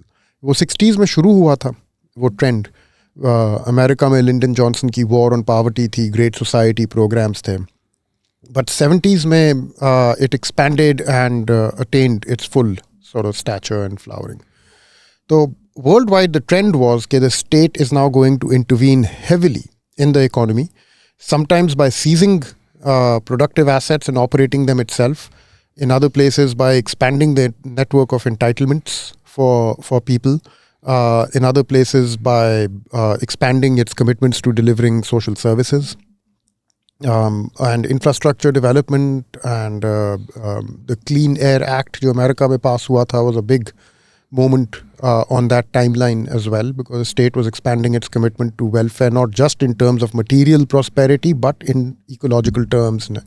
तो हर जगह expand की जा रही थी कि डेवलपमेंट, इकोनॉमिक बेटरमेंट की डेफिनेशन क्या है, उसको किस तरह से बेस्ट डिलीवर किया जा सकता है। और हर जगह ये सेंस थी कि the state has to play a more proactive role than it has been playing so far. तो in that regard what Bhutto sahab was doing was the same thing as what everybody else was doing. ये oil, इसी का हिस्सा oil shock भी था। तो जो oil producing countries थी उन्होंने भी अपनी ऑयल रिसोर्सेज को सीज किया है, उसकी प्राइसिंग का प्रेरोगेटिव सीज किया है, और उन्होंने कहा है कि you know all of these things were connected. तो it was part of a global wave first of all,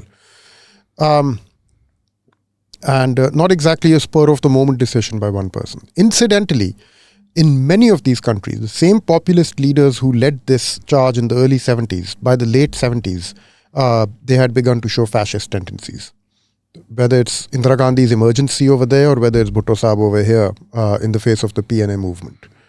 And at least in 4 cases, they were assassinated. So Anwar Sadat assassinated, Indira Gandhi assassinated. Her assassination came later, but as a result of actions that she had undertaken at the tail end of her entire populist drive. And Zulfikar Ali Bhutto assassinated, Allende assassinated.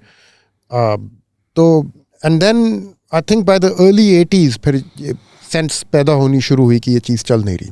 Because इसके जो bills थे जो state को पे करने पड़ रहे थे, they were growing so rapidly. And at the same time, the state's ability to generate the revenues to be able to foot the kind of bills that nationalization had saddled the state with was not able to keep pace. The revenue systems were not able to keep pace.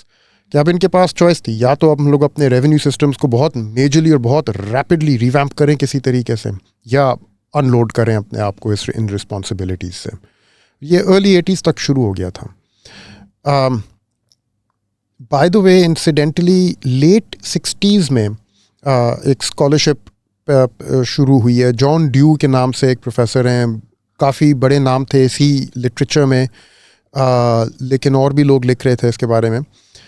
और वो एक चीज़ point out कर रहे थे काफ़ी important, कि जितनी ये स्टेट्स पैदा हुई हैं from the retreat of the colonial tide, जो जिसमें हिंदुस्तान तो सबसे पहला मुल्क था जो वर अमंग द अर्लीस्ट, जो जहाँ पे कॉलोनियल पा जो है वो रिट्रीट करके इंडिजिनस पास को पावर हैंड ओवर करके चला गया वापस. बट उसके बाद 60s through the 50s and 60s the colonial powers were all in retreat.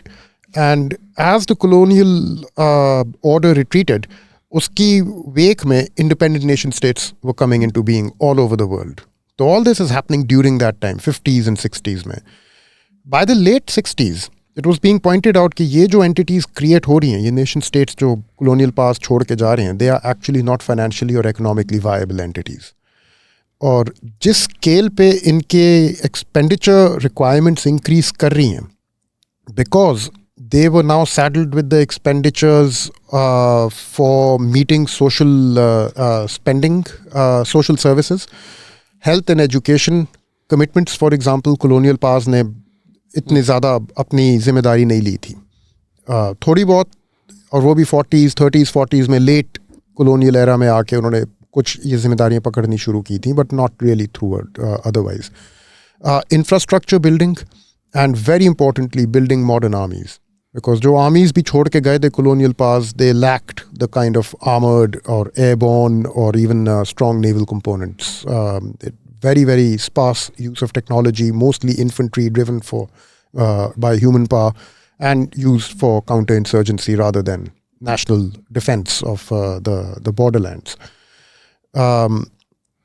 तो ये चीज़ें बनाना, social services को ramp up करना, agricultural procurement regimes को बनाना, modern army क्रिएट करना, और उसके साथ साथ infrastructure building which meant not only roads but also power generation which was huge expense. इनको मीट करने के लिए उनकी जो एक्सपेंडिचर रिक्वायरमेंट्स थी वो rising so rapidly as the years past. और जो रेवेन्यू सिस्टम इनको छोड़ के गई थी colonial administration was not capable of producing the kind of revenues needed to meet these expenditure requirements. So इन लोगों ने extrapolate किया और कहा कि यार एक point आ रहा है जहाँ पे इनकी unviability जो है वो will become a decisive thing. You will arrive at a tipping point where these states will then have to consider कि भाई how do we continue being independent nation states with these revenue systems. तो तब से एक conversation शुरू हुई उसके साथ साथ कि how do we revamp the revenue machinery to bring it in line with the kind of expenditure requirements that they need. Where can they find the kind of economic activity to tap into to generate the kind of revenues without destroying their own economy? तो sir ये जो आप कह रहे हैं, ये सुनकर तो मुझे इस तरह लग रहा है जिस तरह खान साहब भी आजकल खुददारी की बातें करते हैं कि हम उनसे टक्कर लें, जबकि सच बात यही है कि आपकी इकॉनमी की इस वक्त औकात नहीं है अमेरिका से टक्कर लेने वाली. सो जुल्फ़िकार अली भुट्टो भी जब फाड़ कर आ रहे हैं या आ रहे हैं, पॉपुलर चीज़ें कर रहे हैं, plays well to the gallery, but Pakistan की औकात तो थी नहीं. ज़ियाउल हक का बिच जाना उनके आगे was the natural outcome. भाई I mean at that point 71 में Pakistan is taking availing of a debt rescheduling पहली. 73 में they're asking for another one. 73 that might have been 72, I forget the exact year. But अभी आपको एक मिली है debt rescheduling, उसके चंद साल बाद you're asking for another one. And at the same time आपने resolutions फाड़नी है, आपने UN में चीखें मारनी है, ऐसे होता नहीं है, right? अपने पैरों पे खड़ा हुआ नहीं जा रहा आपसे, लेकिन आपने लड़ाइयाँ पकड़नी है सुपर पावर्स के साथ, ऐसे होता नहीं. My son called me today. He said, "What are you doing in the United Nations Assembly? My country hearkens for me." Yeah. going back to my country. लोगों ने बोला वाह वाह क्या वाह, बात, ग्रैंड स्टैंडिंग और पता नहीं क्या क्या, बट चलता नहीं है ना ऐसे. नाउ अब नेशनलाइजेशंस तो उन्होंने कर ली, but we can endlessly debate the merits, the demerits, करना भी था, but the thing is that they embarked on a path that ramped up the expenditure requirements significantly without ramping up their revenue effort correspondingly. अब ये दो अलग अलग चीज़ें चल रही हैं, राइट? ये इन पॉपुलिस्ट्स की एक ट्रेजेक्ट्री है और दूसरी एक स्कॉलरली ट्रेजेक्ट्री चल रही है जो लोग इन सारी स्टेट्स की, not just Pakistan but all of them, and they are saying यार these guys are not going to be able to continue for much longer if they keep going like this. आपने Chile का you want, I'm just saying that these two trajectories met around the middle of the 80s, जहाँ पे फिर world bank ने finally in सारे scholars को एक conference के लिए बुलाया. वहाँ पे उन्होंने फैसला किया कि यार we have to come up with a new kind of a revenue system all together for these countries, number one, and number two they have to shed much of their expenditure commitments. So that's when the era of privatization began, deregulation began, bringing the market back in began. And at the same time, that's when we had a shift in our thinking to move away from taxing foreign trade towards taxing domestic consumption as a source of your future revenue. Americanization. Americanization. जो ये सारा के GST लगाओ, VAT लगाओ, ये सारा फिर तब शुरू हुआ है. बट सर आपने चिले का भी जिक्र किया, हमने साउथ अमेरिका में तो ये बहुत ज़्यादा देखा है. चिले हो गया, क्यूबा हो गया, वेनेजुएला हो गया, कि जो इंडस्ट्रियलिस्ट होते हैं, जो फ़ायदे उठा रहे होते हैं, जो सारे इकॉनमी के फ़ायदे ले रहे होते हैं, जब कोई एक सोशलिस्ट टेंडेंसीज़ वाले रूलर्स आते हैं और वो थोड़ा उनको डंडा देते, तो वो इंडस्ट्रियलिस्ट फिर अमेरिका से मिलकर America sort of becomes their patron, and then the industrialists come back against the socialist leader, often regime change भी करते हैं. So do you feel like कि पाकिस्तान में भी ये एक फैक्टर था जिसकी वजह से आज तक जो हमारा मीडिया है या इंडस्ट्रीज़ हैं वो तो पीपीपी को गालियाँ ही देते हैं? It's the connection is that because of nationalization, yes, a lot of ill came out of it as well, but जो एक private wealth accumulate की हुई थी अंधाधुन लोगों ने, उस पर भी एक चेक आया उन पे, और उसकी वजह से एक people who had all the money in the world, obviously your most elite sector of the country, they've always had an anti-PPP bias, and that has been reflected in our media and our history and our national consciousness as well. I don't know about that. Tell you the truth. Where that comes from. When you speak to people who speak ill of the PPP and its legacy, so they come from many different standpoints. There are those who lost in the PPP era. आप कराची के सेठ तबके से बात करें, दिल से कि सारा पाकिस्तान का मसला शुरू ही नेशनलाइजेशन से हुआ, और वो कहते हैं कि भाई अयूब खान के दौर में इतना ज़बरदस्त ग्रोथ हो रही थी, वो नेशनलाइजेशन हुई, वो रुक गई. अगर वो ग्रोथ चलती रहती, अब वो अलग बात है कि यार वो ग्रोथ नहीं चलती रहती, वो ख़त्म हो रही थी, 68 तक ही वो उसकी हवा निकल चुकी थी, बट नेवरदलेस वो एक अलग डिबेट बन जाती है. But then there is a minority question as well. ठीक है ना, Bhutto sahab did not do well for the religious minorities in this country. तो from a human rights and from that perspective भी एक critique आती है. It comes from various. Ahmadis का तो have every right in the world to hate every him. right, and those who believe के citizens of a state should not be treated differently based on their religious belief will, even if they are not Ahmadi, will still take exception to what was done under the Bhutto regime.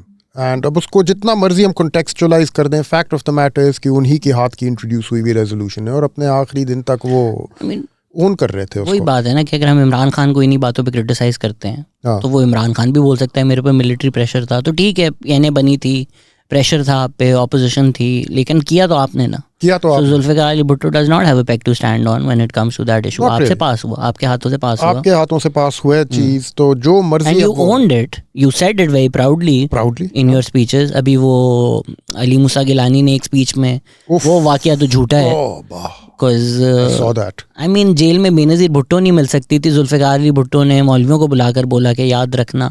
So it's political rhetoric, but PPP अगर अपने आप को progressive समझती है, तो अगर अली मूसा गिलानी वही बातें कर रहे हैं जिस पे हम कैप्टन सफदर को क्रिटिसाइज करते हैं या इमरान खान को क्रिटिसाइज करते हैं, तो आप भी साथ लगे ना, आप हमारी साइड पे क्यों आ रहे हैं? और ये वो पार्टी है जो कहती है यार we are the carriers of liberal values and human rights and have fought against military dictatorship, which they may well have, but this is a blot on their record. ना, Yeah. अब उस blot को आप इतना proudly public forum में आके या तो आप उसको जाने दें, अगर हर एक के रिकॉर्ड में कोई ना कोई ब्लॉट होता है, आप उसको उछालते नहीं है इस तरह से, as a matter of pride display नहीं करते लोगों के सामने। नहीं, वो हिस्टोरिकली फैब्रिकेटेड स्टोरी है, हिस्टोरिकली वो नहीं हुआ था। नॉट डिफेंडिंग जुल्फिकार भुट्टो को, उन्होंने स्पीचेस में भी बोला था, लेकिन दिस आइडिया के मरने से पहले उन्होंने जेल में बुलाकर, ये प्रॉब्ली डिडंट हैव एक्सेस इतना ज़्यादा कि खैर अब इस्लामाइजेशन डिस्कस हो ही रही है, तो ज़ियाउल हक बर्बाद कर दिया उन्होंने Pakistan.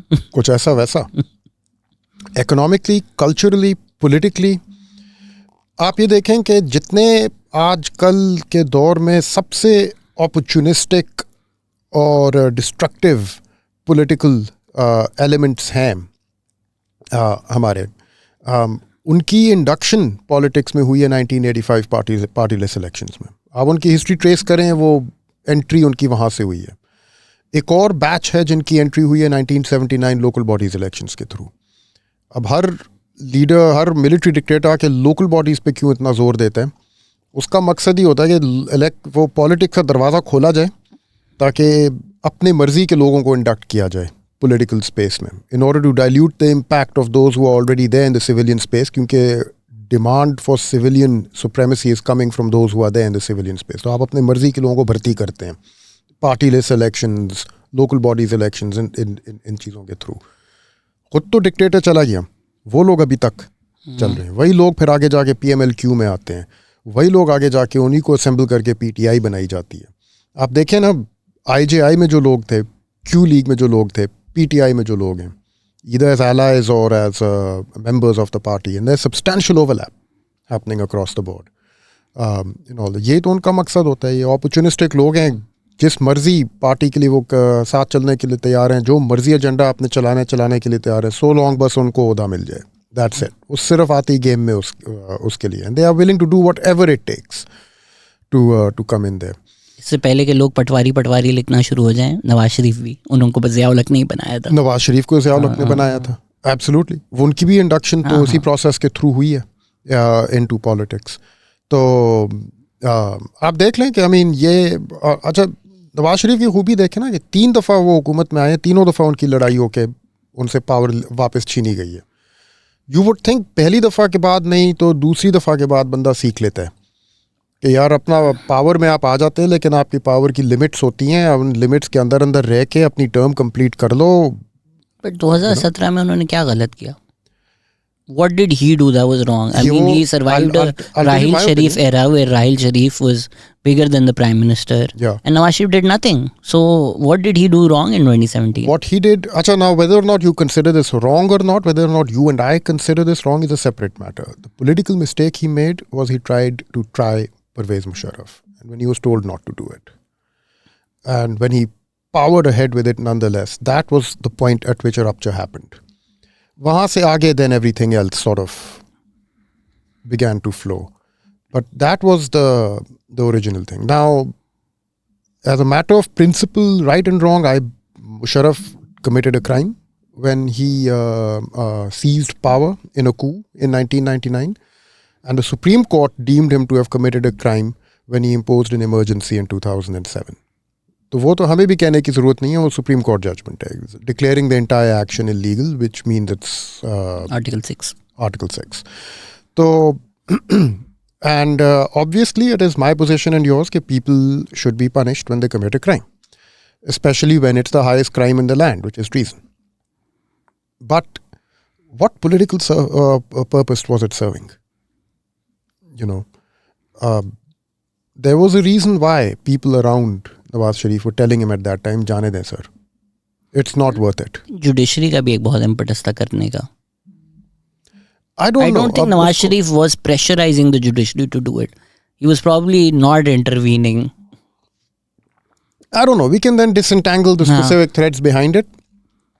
But politically, it was serving no purpose. And अब ठीक है, वो फिर बात आ जाती है कि आप NRO दे रहे हैं, this is the mother of all NROs. But PPP government के दौरान तो they let the whole Musharraf thing go. Not only that, they let the assassination of Benazir go as well. UN team बुलाई गई, उनको भी thwart किया गया, and eventually they're like, यार, if we start pressing on this, if we start pressing too hard on investigate and uncover the hand behind Benazir's assassination. So our own government, our hard-fought government, the government that she died, gave her life to give birth to, that its existence will be threatened. It's an interesting segue talking about trying Musharraf for a crime, then talking about the death of Benazir. ये दोनों statements साथ-साथ एक interesting segue बनते हैं. But these are political choices, yes. At that point, they are similar. It's the right thing to do to investigate who murdered Benazir. It's the right thing to do to try Pervez Musharraf for his crime of treason. But does it serve any political purpose as such? In some way, does it benefit? I mean, it benefits that people have a right to know, people have a right to see. I mean, it does benefit कि एक मुल्क को पता तो आगे आप एक दरवाजा तो बंद करें मतलब. I think ये बहुत बड़े सवाल है.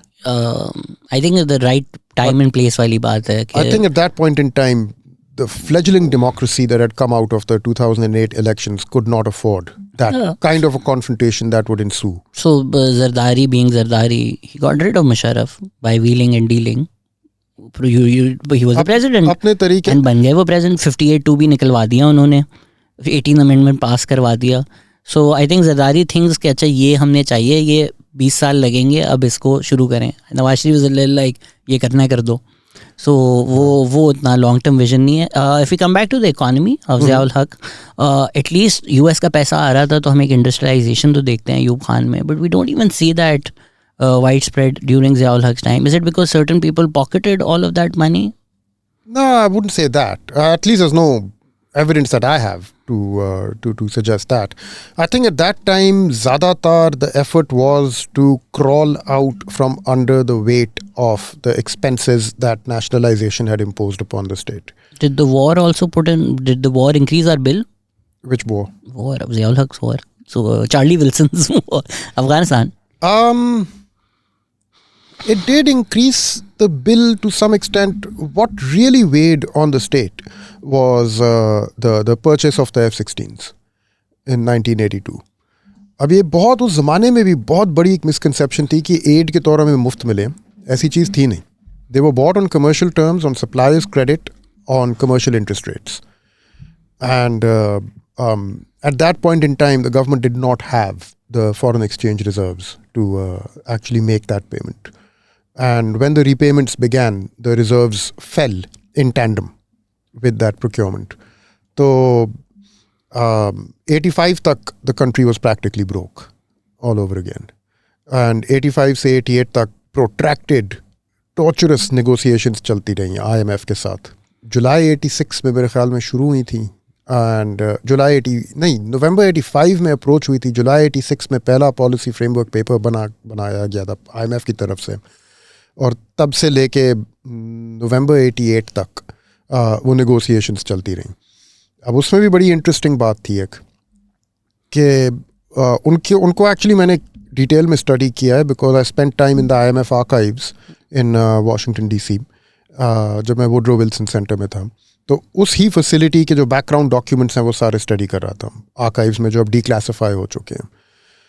और एक जो उसमें 2-3 चीज़ें निकली थी.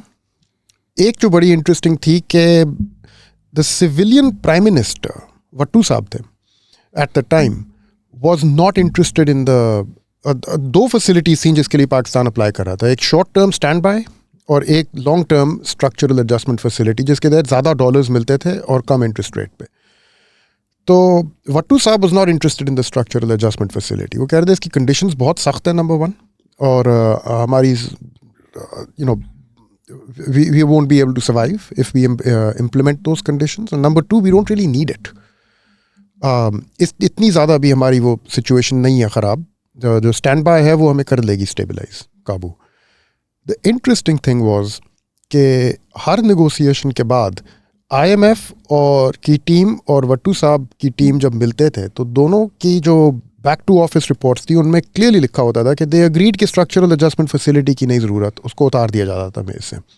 अगली दफ़ा वो मिलते थे it was back on the table again. And weird thing was that somebody kept taking the IMF agreement, the structural adjustment facility specifically, off the table, and somebody kept putting it back on. And as I'm reading through these documents over a period of months, I began to wonder, who is this how does it keep coming back on the table until finally March 1998, right around जब जुनेजो की government को dismiss किया जाता है, एक उनके document के अंदर एक लाइन के अंदर एक हिंट आती है, पता चलता है कि कौन है ये. वो कहते हैं कि उसमें IMF वाले अपने मेमो में वापस लिख के अपने हेड ऑफिस को बता रहे हैं कि वी मेट विद द Pakistani leadership, the Pakistani authorities. The political leadership told us no need for structural adjustment facilities, whereas senior civil servants told us कि हमें चाहिए. Senior civil servants, that was the clue कि ये लोग हैं वो. अब आप देखें वो कौन है वो senior civil servants. उनके नाम सारे मौजूद हैं because every time these meetings happen, जो उसकी back to office report बनती है उसमें all the people participated in the meeting, their names are there. This was a network of people around Ghulam Ishaq Khan. They were people sitting as central bank governor V.A. Jaffrey at that time. Highly competent, very well-regarded, respected name in Pakistan's civil service, but a core team member of Ghulam Ishaq Khan. उनके साथ AGN काजी साहब थे. Another Pakistan civil service में उनका नाम लें किसी के सामने, रिस्पेक्ट है उनकी, उनको बड़ा माना जाता है. बड़े बड़े ओहदे उन्होंने संभाले हुए हैं. चेयरमैन वापटा भी रह चुके, सेंट्रल बैंक संभाला हुआ. फिर 3-4 और थे ऐसे. These were the 2 big ones. And they kept putting it back. And what was going on within the government was a tussle between the senior civil servants connected to Ghulam Ishaq Khan and the political figures connected with the Junejo government. And this tussle was taking place long before the differences surfaced between Junejo and Ziaul Haq on what to do in the aftermath of the Soviet withdrawal from Afghanistan. So, there was an economic tussle taking place already where the unelected components of the government wanted this structural adjustment facility very badly. And they were trying to tell the political leadership, you've got to do this, you've got to sign up for it. And the political leadership kept saying, no, we don't need it. We don't want to sign up for it because its conditions bahut sakht hain. Eventually, Pakistan did sign up for it. But that happened after they dismissed the Junejo government. Mehboob-ul Haq became the finance minister. June mein he began, March, April, May mein I think he became finance minister. June mein he met with the IMF. And by November they had signed up for it altogether. He pushed hard and got it done. And the signature, the final signature on the document was placed one day before the general election. That's when the signature on the IMF facility was placed. And after the election, when everybody knew Benazir is going to win, the moment August 14th or 15th, when General Zia's plane crashed, the moment that plane crashed, everybody knew up to Benazir aayi. So for some reason at that point, they ramped up their efforts to sign up to this program. And one day before they got onto the program, and after the program was signed, Benazir, for the longest time, this was a bit of a mystery at that time. Ghulam Ishaq Khan was not calling the parliament session. Because the president is supposed to call the parliament session, और फिर उस session में they elect the prime minister. वो call नहीं कर रहा था. And he kept calling Benazir in for private consultations. होती थी, चली जाती थी. उन consultations का record वहाँ पे है, उन archives में. जहाँ पे one of the conditions told to her by Ghulam Ishaq Khan was कि ये IMF agreement sign किया, you will have to ratify this before you become an elected prime minister, before I'll even call the parliament. So this was a precondition that Ghulam Ishaq Khan attached. And the obstacle they faced, Benazir मान गई. But the obstacle they faced was कि अगर government नहीं है, finance minister नहीं है कोई, तो who will give the signature and who will give the assent to the program? And this was the first time in Pakistan's history, and probably the only time, where a finance minister was appointed even before the prime minister had been, even before the parliament session had been brought in. And the finance minister was this V.A. Jaffrey, one of the people involved in that circle. He said कि इस बंदे को आप special advisor finance बनाएं, delegate ministerial powers to him. So this formula of having a special advisor finance with ministerial powers delegated to them began in that time, जो आज तक use किया जा रहा है. इतना क्या इंटरेस्ट था गुलाम इसाक खान का स्ट्रक्चरल रीएडजस्टमेंट का, अगर हमारा सिर्फ स्टैंड बाय से गुजारा हो जाता?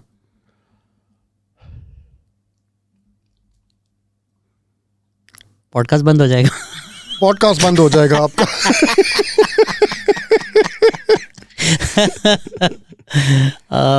Was it the largest slice of the pie? के interest थे? Yes. Obviously. Yes. And what had happened was the IMF had figured out that Pakistan is applying for the structural adjustment facility even though they don't need it. Repeatedly, they kept pointing out that these guys don't need this facility. Why are they applying for it? The World Bank की report है उस ज़माने की, उसमें भी लिखा है कि इसकी ज़रूरत नहीं थी, इसके लिए फिर भी अप्लाई किया गया. But earlier in about 87 or so, they had figured out, and sometime in 87, the only reason they are applying for it is to collect money to make payment for a second batch of F-16s. उन दिनों में कांग्रेस के through एक add package negotiate हो रहा था, चल रहा, नेगोशिएट किया, उस पर वोटिंग होनी थी पाकिस्तान के लिए for a second batch of F-16s. That aid package ran aground on the nuclear question. And अब शायद आपके जो व्यूअर्स हैं वो यंग हैं, उनको याद ना हो, परवेज़ अहमद के नाम से एक शख्स थे जो अमेरिका में पकड़े गए थे trying to procure items. It was a very famous case, trying to procure items for a nuclear program that turned into a big issue in American politics. और उन्होंने फिर कहा कि यार अब तो पाकिस्तान को आप एड दे रहे हैं लेकिन वो तो कोवर्ट न्यूक्लियर प्रोग्राम परसू कर रहे हैं, फलाना ढमकाना. और यही कंसर्न्स आगे जाके फिर प्रेस्लर अमेंडमेंट को एक्टिवेट किया उन्होंने. वो शुरुआत हो चुकी थी. And the IMF had figured out कि ये लोग एज अ बैकअप प्लान IMF प्रोग्राम से पैसे इकट्ठा करना चाह रहे हैं for that purpose. And they were very keen that this is not the reason why we enter into lending agreements with individual governments. But this was the strong push behind it, and why it came from specifically Ghulam Ishaq Khan, even though all of Junaid's people were saying we don't want to do this, we are not interested, we don't need it. एक जो हमारी fascination है technocrats से, अगर आपने अभी वो chief economist का जिक्र किया जिन्होंने रेडियो पाकिस्तान पे ऐलान किया था, फिर आपने अभी ये वाक़या सुनाया हमें, फिर हमें शौकत तरीन की लीक फ़ोन कॉल भी मिली. पॉलिटिकल लीडरशिप से ज़्यादा तो टेक्नोक्रेट्स ने डुबाया है हमें. यार ये टेक्नोक्रेट्स ने काफ़ी वो अब वो आते हैं सेइंग कि we are only interested in the economy, not interested in politics. But there's no such thing. They're interested in the politics of who are beyond politics in Pakistan. Often. In that. But I mean, there is absolutely no such thing as, economic management is by nature a political enterprise. Simply because it is choosing winners and losers in that society. By your own budget making, you are choosing कि यार these people will win, इन पे tax लगेगा, इन पे नहीं लगेगा. इनकी industry spur की जाएगी, इनकी नहीं की जाएगी. These are fundamentally political choices. You can say that we are making them without regard to the politics, but even that is a political choice. And it becomes a political choice in a country where the center of gravity of politics itself, of where political decision making will take place itself, is in dissension. कि भाई political फैसले करेगा कौन, ये लोग करेंगे या वो लोग करेंगे. वहाँ पे आके आप कह दें यार हम सियासतदानों को निकाल रहे हैं माशी फैसलों से, तो आपने तो ऑटोमेटिकली एक पॉलिटिकल साइड चूज कर ली. फिर तो मिफ्ता इस्माइल ने ये ज़रा सवाल वेल लेफ्ट कर दिया था, लेकिन आपकी जो रिपोर्ट है कि अगर IMF deal goes through then Shaukat Tareen will lose Silk Bank. A, is that true? And B, what's the process? Well, I mean, what do you mean whether it's true? You think I'd say it if it wasn't true? expand करने इस पे. Expand करूँ यार. देखें अभी जो latest IMF agreement आया सितंबर का, उसमें एक लाइन या 2-3 लाइनें, लेकिन एक ख़ास लाइन है. उसमें ख़ास लिखा हुआ है कि पाकिस्तान में अब 2 बैंक्स रह गए हैं that are undercapitalized. An undercapitalized bank presents a risk to the entire financial system of a country. because if the financial system of that country should be hit by any kind of an exogenous shock, it's the undercapitalized banks where the run will begin. Because they will not be able to meet there. अब इसकी पूरी एक history है, बड़ी interesting history है. 2008 में exactly एक ऐसा एक्सोजेनस शॉक हिट किया था पाकिस्तान के बैंकिंग सिस्टम को, ग्रेट फाइनेंशियल क्राइसिस के दौरान. अब ये बहुत लोगों को पता नहीं है और ये वाली स्टोरी प्रॉपर्ली हमारे मीडिया में भी बताई नहीं गई. अब मैंने 2-3 जगहों पे जिक्र किया है, बट एज सच प्रॉपर्ली तरीके से बताई नहीं गई. बट डू यू नो कि 2008 में a run on the banks had begun Pakistan में. ठीक है, तो banks were increasingly being drained of liquidity and people were showing up in larger and larger numbers withdrawing all their money.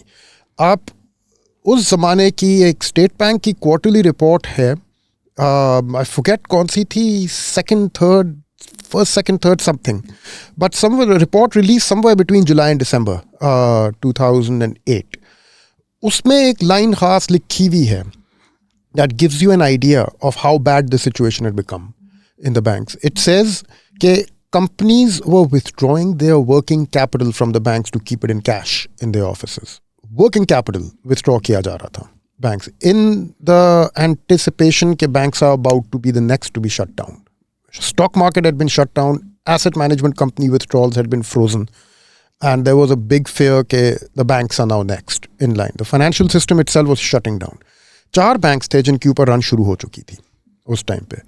उस 4 banks के मालिकान जो हैं वो स्टेट बैंक गवर्नर के ऑफिस पहुंच चुके थे और वहाँ जाके उन्होंने बता दिया था कि भाई now we are being hit by withdrawal so large कि we can not honour them, we don't have the money.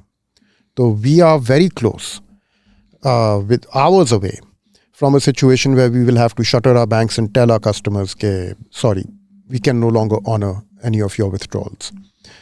अगर वो हो जाता तो फिर पैनिक फैलती है. बैंकिंग क्राइसिस स्प्रेड ही इस तरह होते हैं कि फिर बाकी बैंक्स के जो डिपॉजिटर्स थे वो जाते अपने अपने बैंक्स कहते यार जल्दी जल्दी निकाल लो, और ये सारा प्रोसेस शुरू हो चुका था. वी वो on the way in that वो.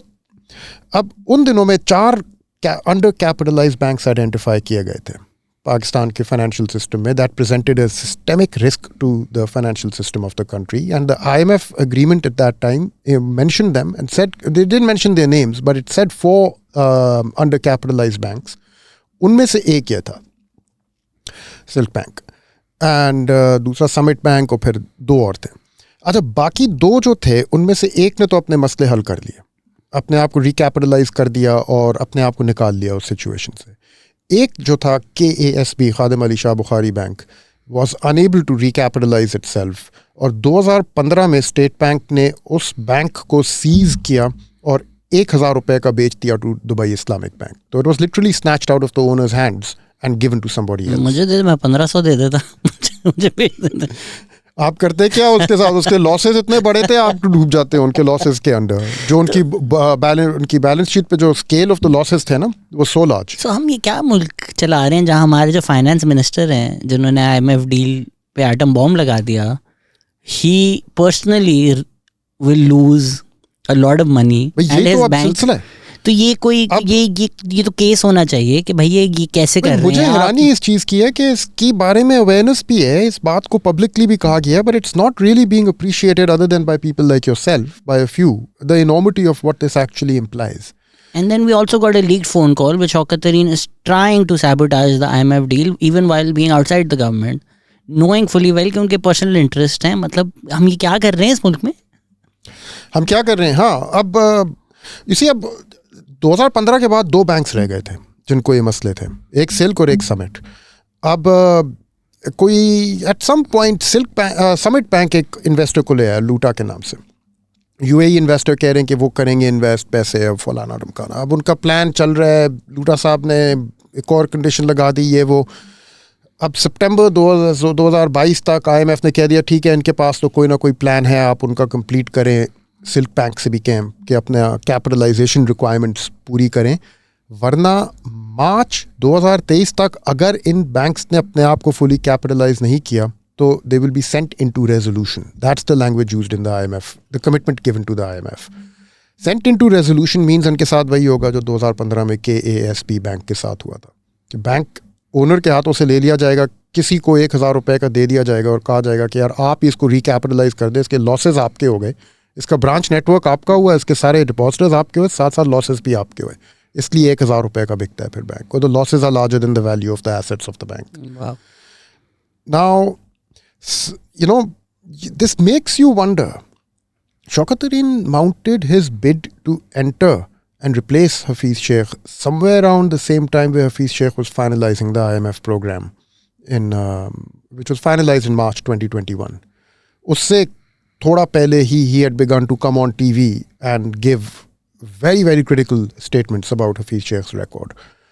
और उन्हीं स्टेटमेंट्स के दौरान उन्होंने कह दिया था कि इकोनॉमी का बेड़ा गर्क कर दिया, इफ यू रिमेंबर. ये ट्रम्प वाली बात है ना कि अगर आपने ट्रम्प के कैबिनेट में आना है तो आप फॉक्स न्यूज़ चले जाएं, हाँ, आप अगले दिन हायर हो जाएंगे. हाँ, कहना शुरू कर दे बात. वही तरीका है पाकिस्तान में भी, तो at least in one party.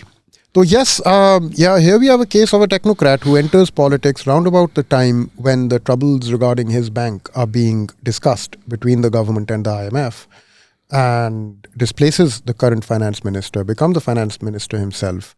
And from there onwards, Pakistan's relationship with the IMF becomes very, very rocky, very, very troubled, very stop and go. The same finance minister who negotiated the resumption of the program saw its resumption in February 2022 is very keenly on board with the proposals advanced by the Prime Minister that derailed that program all over again in March 2022, the fuel price subsidies and the amnesty scheme. And he goes on the airwaves repeatedly saying this was fully funded, these subsidies, when they weren't. They were clearly not fully funded. So, and yet he's taking strong ownership कि जो किया prime minister साहब ने सही किया. And the program goes into the doldrums again. उसका जो 7th review था वो मार्च 2022 में complete होना था. Instead वो अब आके अगस्त 2022 में complete हुआ है after the change of government. So what's going on here? I think it's a question worth asking again and again. And he's still the economic czar of PTI. तो अगर कल को भी आएगी, he's heading all these committees. Khan साहब का economic, let's be honest, Khan साहब को इतनी इकोनॉमी नहीं समझ में आती. ये तो उनके जो चाहने वाले हैं वो भी ये नहीं बोल सकते कि वो भी ये बोल सकते हैं चले he's the right man, he'll get the right people. Khan साहब का economic man, economic brain is Shaukat Tareen even right now. So what hopes do we have? Well, Shaukat Tareen and a whole bunch of other real estate speculators जिनके through उन्होंने amnesty schemes अपनी device की हैं, वो तो amnesty schemes device करके उनको दी गई हैं. कईयों की तो उनके साथ पिक्चर भी छपी हुई है. रूडा के तो वो हैं अब आई थिंक सेल्समैन है Khan sahab. We don't have much time and I know कि हमने पूरी इकोनॉमिक हिस्ट्री करनी थी, लेकिन हमने 40 साल तो कर लिए हैं. Hopefully we can get you back in to do 40 years, but लोगों के बहुत ज़्यादा सवाल थे. We can do a rapid fire for 10-15 minutes and maybe get as many questions as possible अगर मेरा इंटरनेट चल जाए. But we do want you back here because अब बेनज़ीर तो आ चुकी हैं और ये जो सारे years हैं जिसका सबका सबसे ज़्यादा इंटरेस्ट था from the 90s to today. 3 events that broke the Pakistani economy. 1971 for sure. The nationalization 71 उसमें आप इंक्लूड कर लें सब कुछ जो है, नेशनलाइजेशन भी इंक्लूड ही उसी में. एक मोमेंट आप उसको समझ लें अगर. Sanctions 1998 and the Kargil war, basically that 1998-99 broke the Pakistani economy for sure. And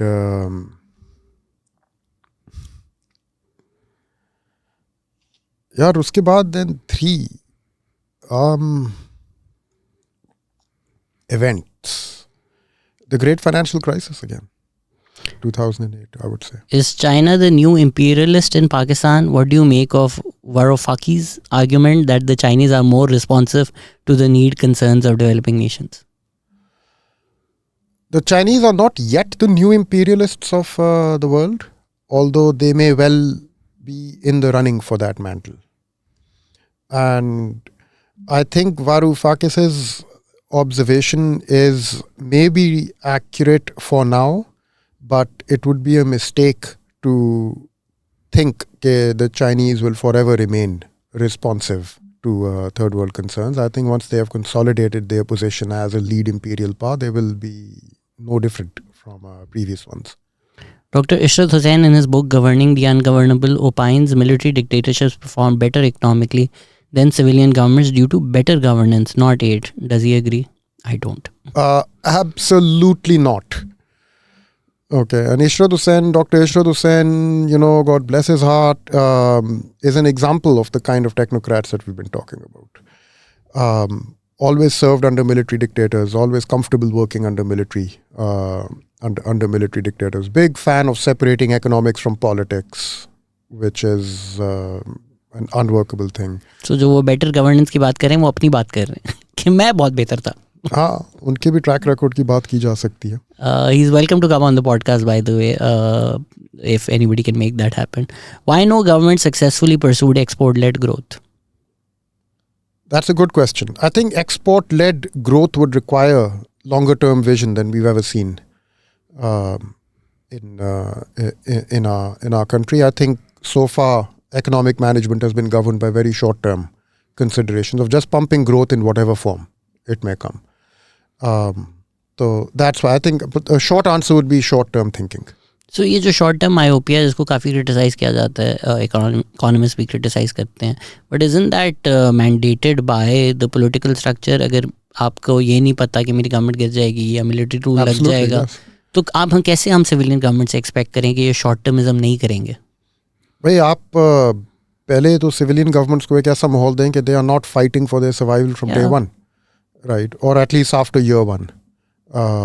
After they come into power. But if every civilian government finds itself in a position where they have to fight for their survival pretty much every day and earn their mandate all over again every morning, so there will never be any sort of transformative thinking that they'll be able to bring.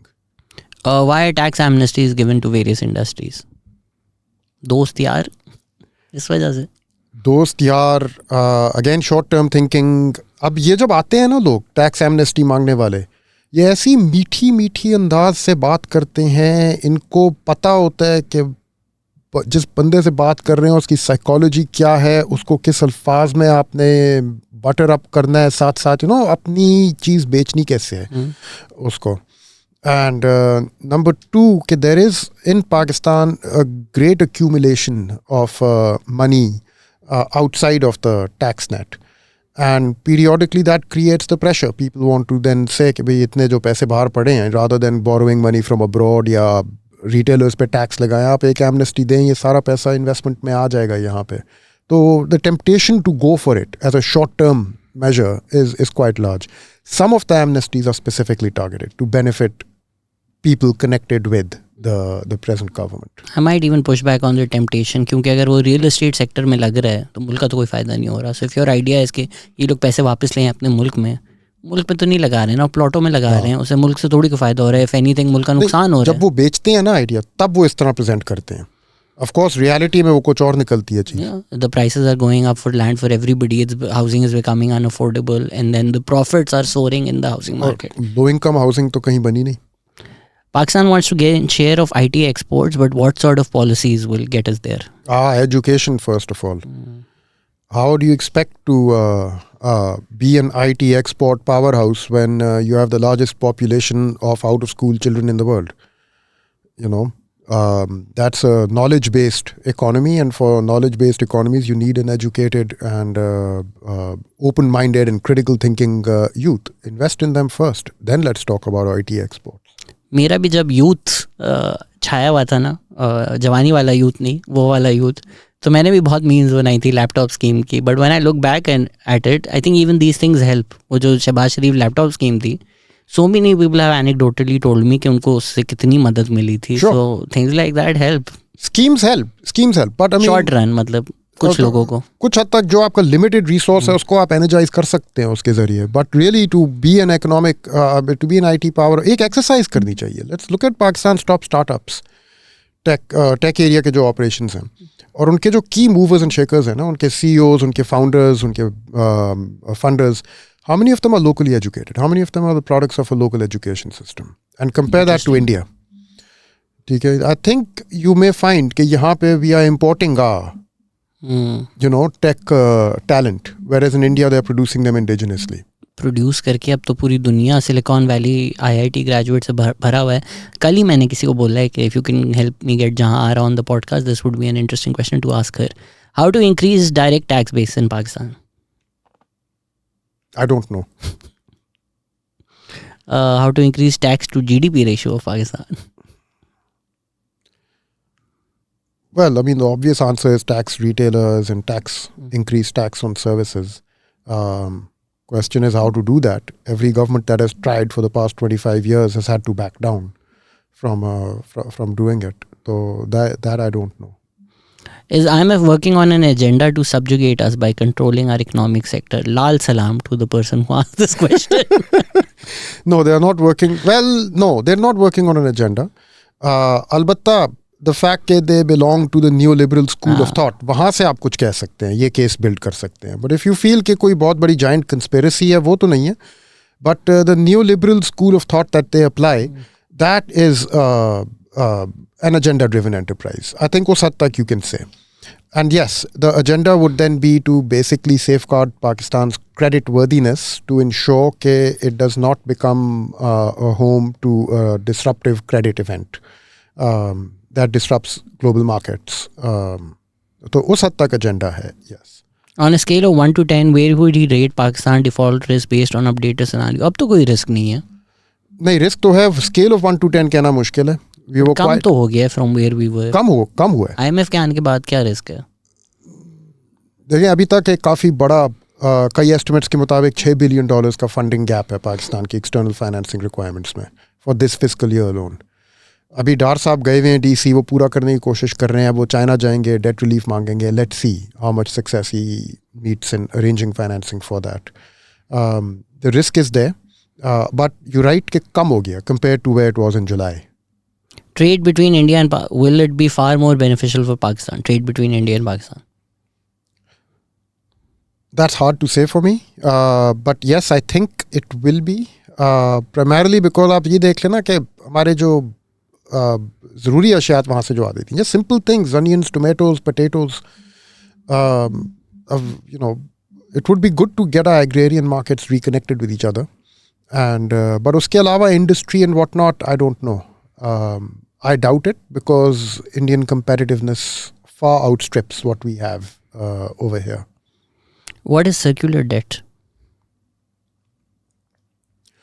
Circular debt usually power sector में refer की जाती है.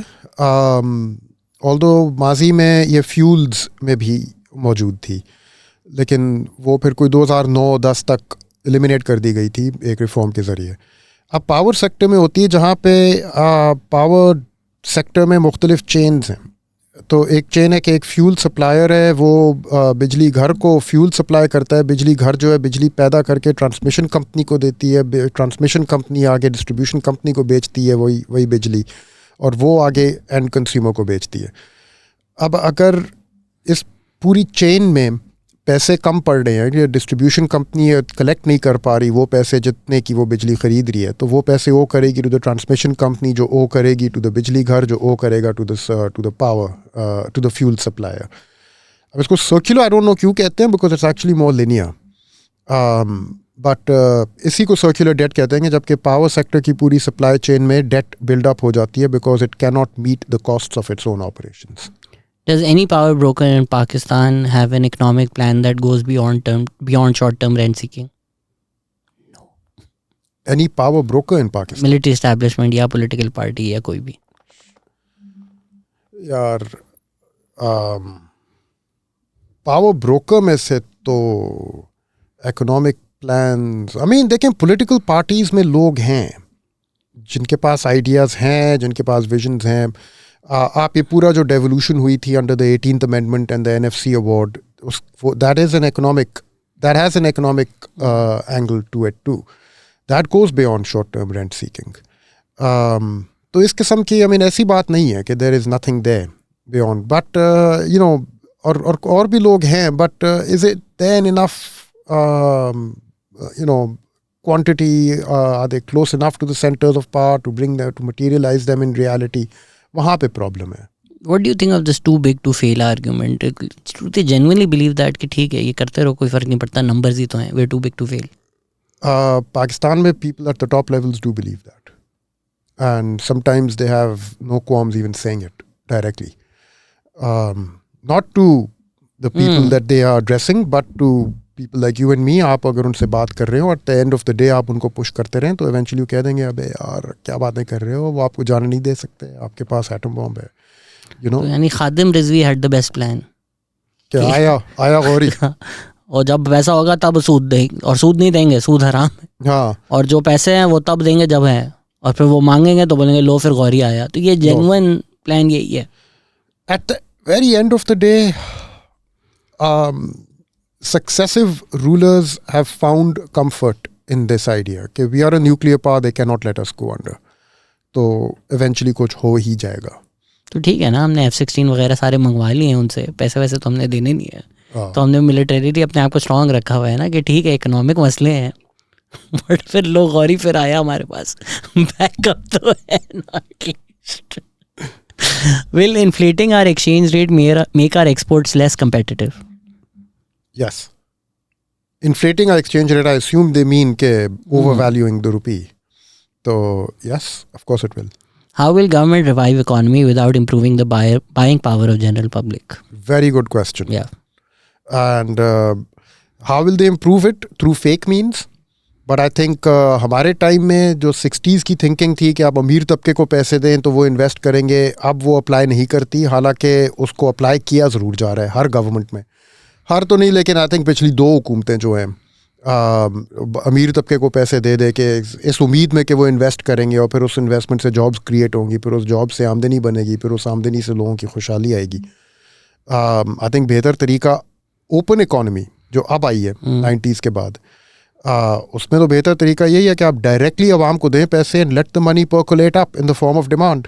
अब गरीब आदमी को आप पैसे देंगे, वो क्या करेगा? वो बाहर तो नहीं भेजेगा ना, दुबई में अकाउंट में तो नहीं भेजेगा ना, वो जाके ज़मीन खरीद के उसके ऊपर बैठ जाएगा एज ए स्पेकुलेटिव एसेट, ना वो अपने लिए कोई इंपोर्टेड BMW जाके खरीदेगा उस पैसे से. वो जाके अपनी ज़रूरी अशियात पूरे करेगा, वो अपने बच्चों के गर्म कपड़े खरीदेगा, वो अपने घर वालों के लिए खाना खरीदेगा, अपने बुज़ुर्गों के लिए दवाइयाँ खरीदेगा. वहाँ से डिमांड पैदा होएगी, आपको पता चलेगा कि भाई आपकी इकोनॉमी में डिमांड कहाँ है, लोगों को क्या क्या चाहिए, and let the investors follow that demand and set up their plan accordingly. It's the best way to do it. Is it possible to completely reverse nationalization done by Zulfikar Ali Bhutto? हो तो गई, अब क्या रहता है? Possible theoretically, yes. In practice, no. Because कई इदारे हैं जहाँ पे बहुत स्ट्रॉन्ग नेशनल सिक्योरिटी इंटरेस्ट एक आ गया है, जैसे PSO है फॉर एग्जांपल, जो हमेशा डिफेंस डिवीजन अपोज करती है उसकी प्राइवेटाइजेशन. दे फील के it's got national security, it's got a role to play in national security. Make sense. Even steel mills, steel mill का भी तो इन PIA इंसिडेंटली ऑल्सो. तो theoretically it's possible, in practice it's very very difficult now. Can you comment on power policies through the years and how various investments in wrong fuels like furnace oil and LNG have worsened the situation? Why government rushed to put LNG power plants versus more development of third coal? That was a trade-off. Why LNG was chosen? LNG आपको फ़ायदा दे देती अगर आपको मिफ्ता और शाहिद खाकान अब्बासी को jail में डालने की इतनी ज़रूरत ना होती. रश तो I don't understand. I mean LNG तो पाकिस्तान में 2006 में शुरू होनी थी. बाकी जो मुल्क हैं जिन्होंने फर्नेस ऑयल से अब अपने आप को वो हटा रहे थे, उन्होंने 2002 और 2006 के दरमियान LNG शुरू कर दी थी.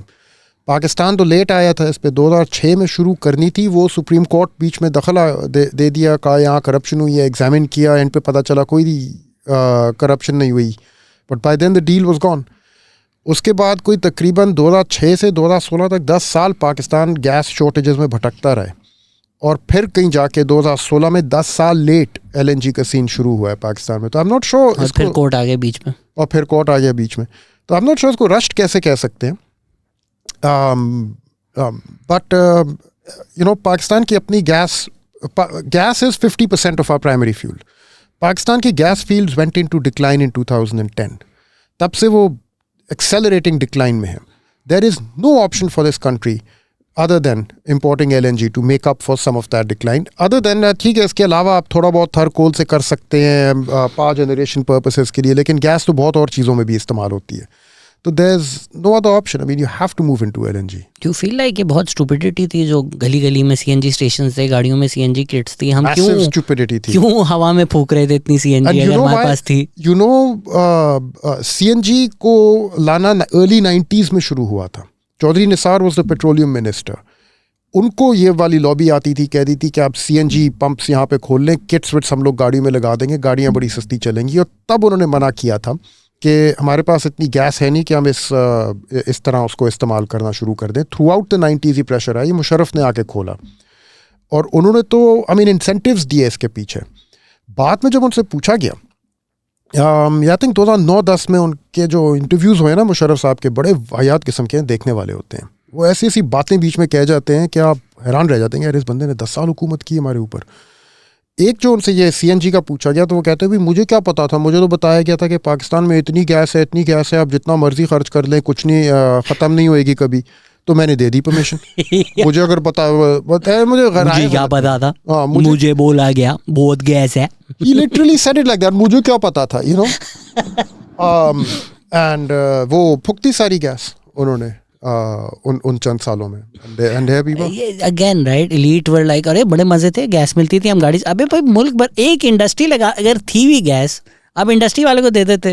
आपने गाड़ियों में देना insanity. BMW गाड़ियाँ CNG लैंड क्रूजर्स चल रही थी, CNG लाइन में खड़ी होती थी यार, लैंड क्रूजर्स. क्या मुल्क है यार हमारा. How can we leapfrog in the export sector? Since textiles has gone to Bangladesh, Vietnam and IT to India, what avenues do we have now? Gauri is our only avenue.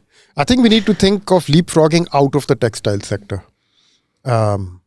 We've been leapfrogging within it for too long, and we export growth का एक हिस्सा है export diversification. 80s में India और पाकिस्तान दोनों cotton exporters थे. आज तक पहुंच के हिंदुस्तान जो है, it's one of the largest pharmaceutical exporters in the world. It's one of the largest chemicals. There's a very large chemicals industry. I don't know worldwide ranking में कहाँ आती है वो. It's one of the world's largest, if not the largest, IT exporter. उन्होंने तो diversify कर लिया अपने आप को outside of cotton. हम अभी तक cotton exporter पे हैं. तो we need to leapfrog out of textiles. ये जो टेक्सटाइल इंडस्ट्रियलिस्ट हैं, ये शिकायत कर रहे होते हैं. जब पिछले कुछ सालों में रिकॉर्ड प्रॉफिट्स बना रहे थे, तब तो इन्होंने कोई शिकायतें नहीं की, और अब वो गवर्नमेंट को थ्रेटन करने के लिए इस तरह की बातें कर रहे हैं कि हर टेक्सटाइल फैक्ट्री हम बंद कर देंगे. कितनी नाजायज़ है इनकी बातें? डू यू फील लाइक कहीं ना कहीं जस्टिफाइड है? नहीं, कहीं ना कहीं तो जस्टिफाइड है. एग्जैजरेट भी बहुत करते हैं. तो there's a kernel of truth now. How much truth, how much exaggeration, that becomes a delicate judgment to draw. But ये by the way, this type of blackmailing, अगर आप इसको blackmailing कहें, but ये तो सब करते हैं. I mean, oil marketing companies go and tell them कि अगर आपने हमारी margins नहीं बढ़ाई तो we'll मजबूर हो जाएंगे, हमें पम्प्स बंद करने पड़ेंगे. लाइकवाइज IPPs जो हैं वो जाके कहते हैं यार, अगर आपने हमारे सर्कुलर डेट की ये वाले क्लेम्स इतने इस तरह से अगर नहीं क्लियर किए, या हमारे हीट रेट इस तरह नहीं माना, और वट एवर अपनी डिमांड प्रेस करने के लिए, तो हमें अपने प्लांट्स बंद करने पड़ेंगे. फिर आप करें 8-8 घंटे लोड शेडिंग मुल्क में. ये सब करते हैं इस लेवल की. क्यों गवर्नमेंट ब्लैकमेल हो जाती है? बिकॉज अगर हमारी इंडस्ट्रीज़ हैं, obviously I am sure exceptions exist, but widely government उनको सब्सिडीज देती है, गवर्नमेंट उनको प्रोटेक्ट करती है, गवर्नमेंट उनको लॉज पे रिलैक्सेशन देती है कि ठीक है मिनिमम वेज से भी कम दे दो, डेली वेज. उसके बाद वो चीज़ें प्रोड्यूस करते हैं जो लोकल मार्केट में ही हमारे लोगों को बेचते हैं. वहाँ पे भी उनको प्रोटेक्शन देती है कि अच्छा बाहर से कुछ ना आ जाए. इतना प्रोटेक्ट करने के बाद वो लोग मिलियंस बनाते हैं और फिर बाहर चले जाते हैं. तो हम क्यों कर रहे हैं ये? स्टेट रिसोर्सेज क्यों लग रही हैं इन लोगों के प्रॉफिट्स के चक्करों में? और फिर इनसे ब्लैकमेल भी होता है state. Rents, rackets and revenues. You have your new headline for your new article. Okay, rents, rackets and revenues in this country are tied together in a very toxic symbiotic relationship. ठीक है, तो इसमें एक दूसरे के साथ मोहब्बत भी है इनकी, और साथ साथ एक दूसरे को ब्लैकमेल भी करने का सिलसिला है. आई मीन जब कोई भी रिलेशनशिप इतना टाइट हो जाए तो उसमें फिर हर किस्म की चीज़ें हो रही होती है ना उस रिलेशनशिप के अंदर. तो यहाँ भी कुछ इस टाइप की चीज़ हो गई है. The billionaire capitalist elites of this country and the big state-making powers of this country are tied together in a state and capital equation that is toxic and symbiotic at the same time. But ये crony capitalism तो India में हुई है, फिर भी हम लोगों का फ़ायदा तो थोड़ा बहुत देख लेते हैं ना. हमारे जो इंडस्ट्रियलिस्ट और कैपिटलिस्ट हैं वो उसमें तो कुछ लोगों का फ़ायदा नहीं होता, उनका ही फ़ायदा हो रहा है. I mean we can't, I am also leftist, but we can't just blame crony capitalism. नहीं, I mean we blame the particular equation. Now you're saying कि इंडिया में अब वो यही इक्वेशन है. the equation is worldwide. Every third world country will have this equation. ठीक है, it's a matter of कि भाई in the equation to what extent are the people a partner in this equation. And I suppose to the extent that the people have a voice in the state, they will be partners in it. But जहाँ पे people's voice को exclude किया गया under dictatorships, for example, or authoritarian regimes like in Southeast Asia, that they would be lesser partners. We've taken up a lot of your time and I hope we can get you back in ताकि हम Benazir to present day भी economics discuss कर सकें. The last question I will ask is, ask him what brought our country's economy to this point and what is the way out of this. What is the way out? What brought $1 us? million question. Yeah. Brought us there, तो I think हमने 2 घंटे यही discuss किया. Yeah, what brought us here is a combination of our own misdeeds and the baggage that we've had to carry of our involvement in superpower conflicts and the heritage that gave birth to our country. All of these things have gone into it. It becomes a very complicated, difficult thing to disentangle and reduce to one single cause. Becomes, in my view, too difficult. What is the way out? I firmly think that there is no way out until we agree among ourselves on a set of rules to decide who governs and to legitimize power. Okay? But so long as that is not decided, okay, if there are multiple routes into power, you can come into power either from the barrel of a gun or through a ballot box, and both are fine. दोनों चल जाएंगे, 10-10 साल आप बेशक राज कर लें gun की बुनियाद पे, तो then there is no way out. फिर आप इसी सर्कल के अंदर भटकते रहेंगे. पहले आप एक दफ़ा ये रूल्स बना लें कि भाई what is a legitimate way to come into power, and there is only one legitimate route, which is through the ballot box. एक दफ़ा वो रूल्स इस्टेब्लिश हो जाएं, सिंक इन हो जाएं, उसके अपने प्लेयर्स उसको क्वेश्चन करना छोड़ दें. एक दूसरे के मैंडेट को मत क्वेश्चन करो. ये मत कहो कि अगर मैं इलेक्शन हार गया तो ये रिग्ड थी, अगर मैं जीत गया तो सही थी. ये वाली सियासत छोड़ो. इस्टेब्लिशमेंट के साथ जाके डील्स वील्स करके पावर में आना, ये काम छोड़ो, क्योंकि जिस किसी ने ये काम किया है एंड पे जाके पछताया है, एंड पे जाके रोया है. तो then you can start navigating a way out. But if you don't have that bunyadi thing in place, then there's no point in talking of a way out, because you don't have a way to, you don't have a functioning system. That's why increasingly I feel like economic models या जो economic only बातें होती हैं उनका कुछ ज़्यादा पाकिस्तान में sense नहीं होता, because we have a political problem, not an economic problem. If we don't have democracy, if we don't have an independent judiciary, if we don't have security of life and contract, आप कर लें economic models, free market, ये वो कुछ भी नहीं काम करेगा. Text book ही रह जाती है ना. And it won't work. Thank you so much for your time. Thank you for the invitation. No, it was a pleasure. Hopefully we can get you back in. Last 30-40 साल रहते हैं, 40 साल तो हमने कर लिए हैं. Thank you so much for your time, and as always thank you so much for listening. आप कुछ कौम को खिताब दें, मैसेज देना चाहेंगे? I think मैंने बहुत बोल लिया. It's time to listen. जिस तरह हमारी मिलिट्री भी अब हमारे बॉयज़ अब एक चैनल लॉन्च कर रहे हैं, वो भी उन्होंने भी यही बोला है कि बहुत बोल लिया, अब सुनो. So the new channel is called सुनो टीवी. तो सुनते रहिए पॉडकास्ट, लेकिन आप बोल भी सकते हैं हमारी पॉडकास्ट में. Thank you, take care, bye.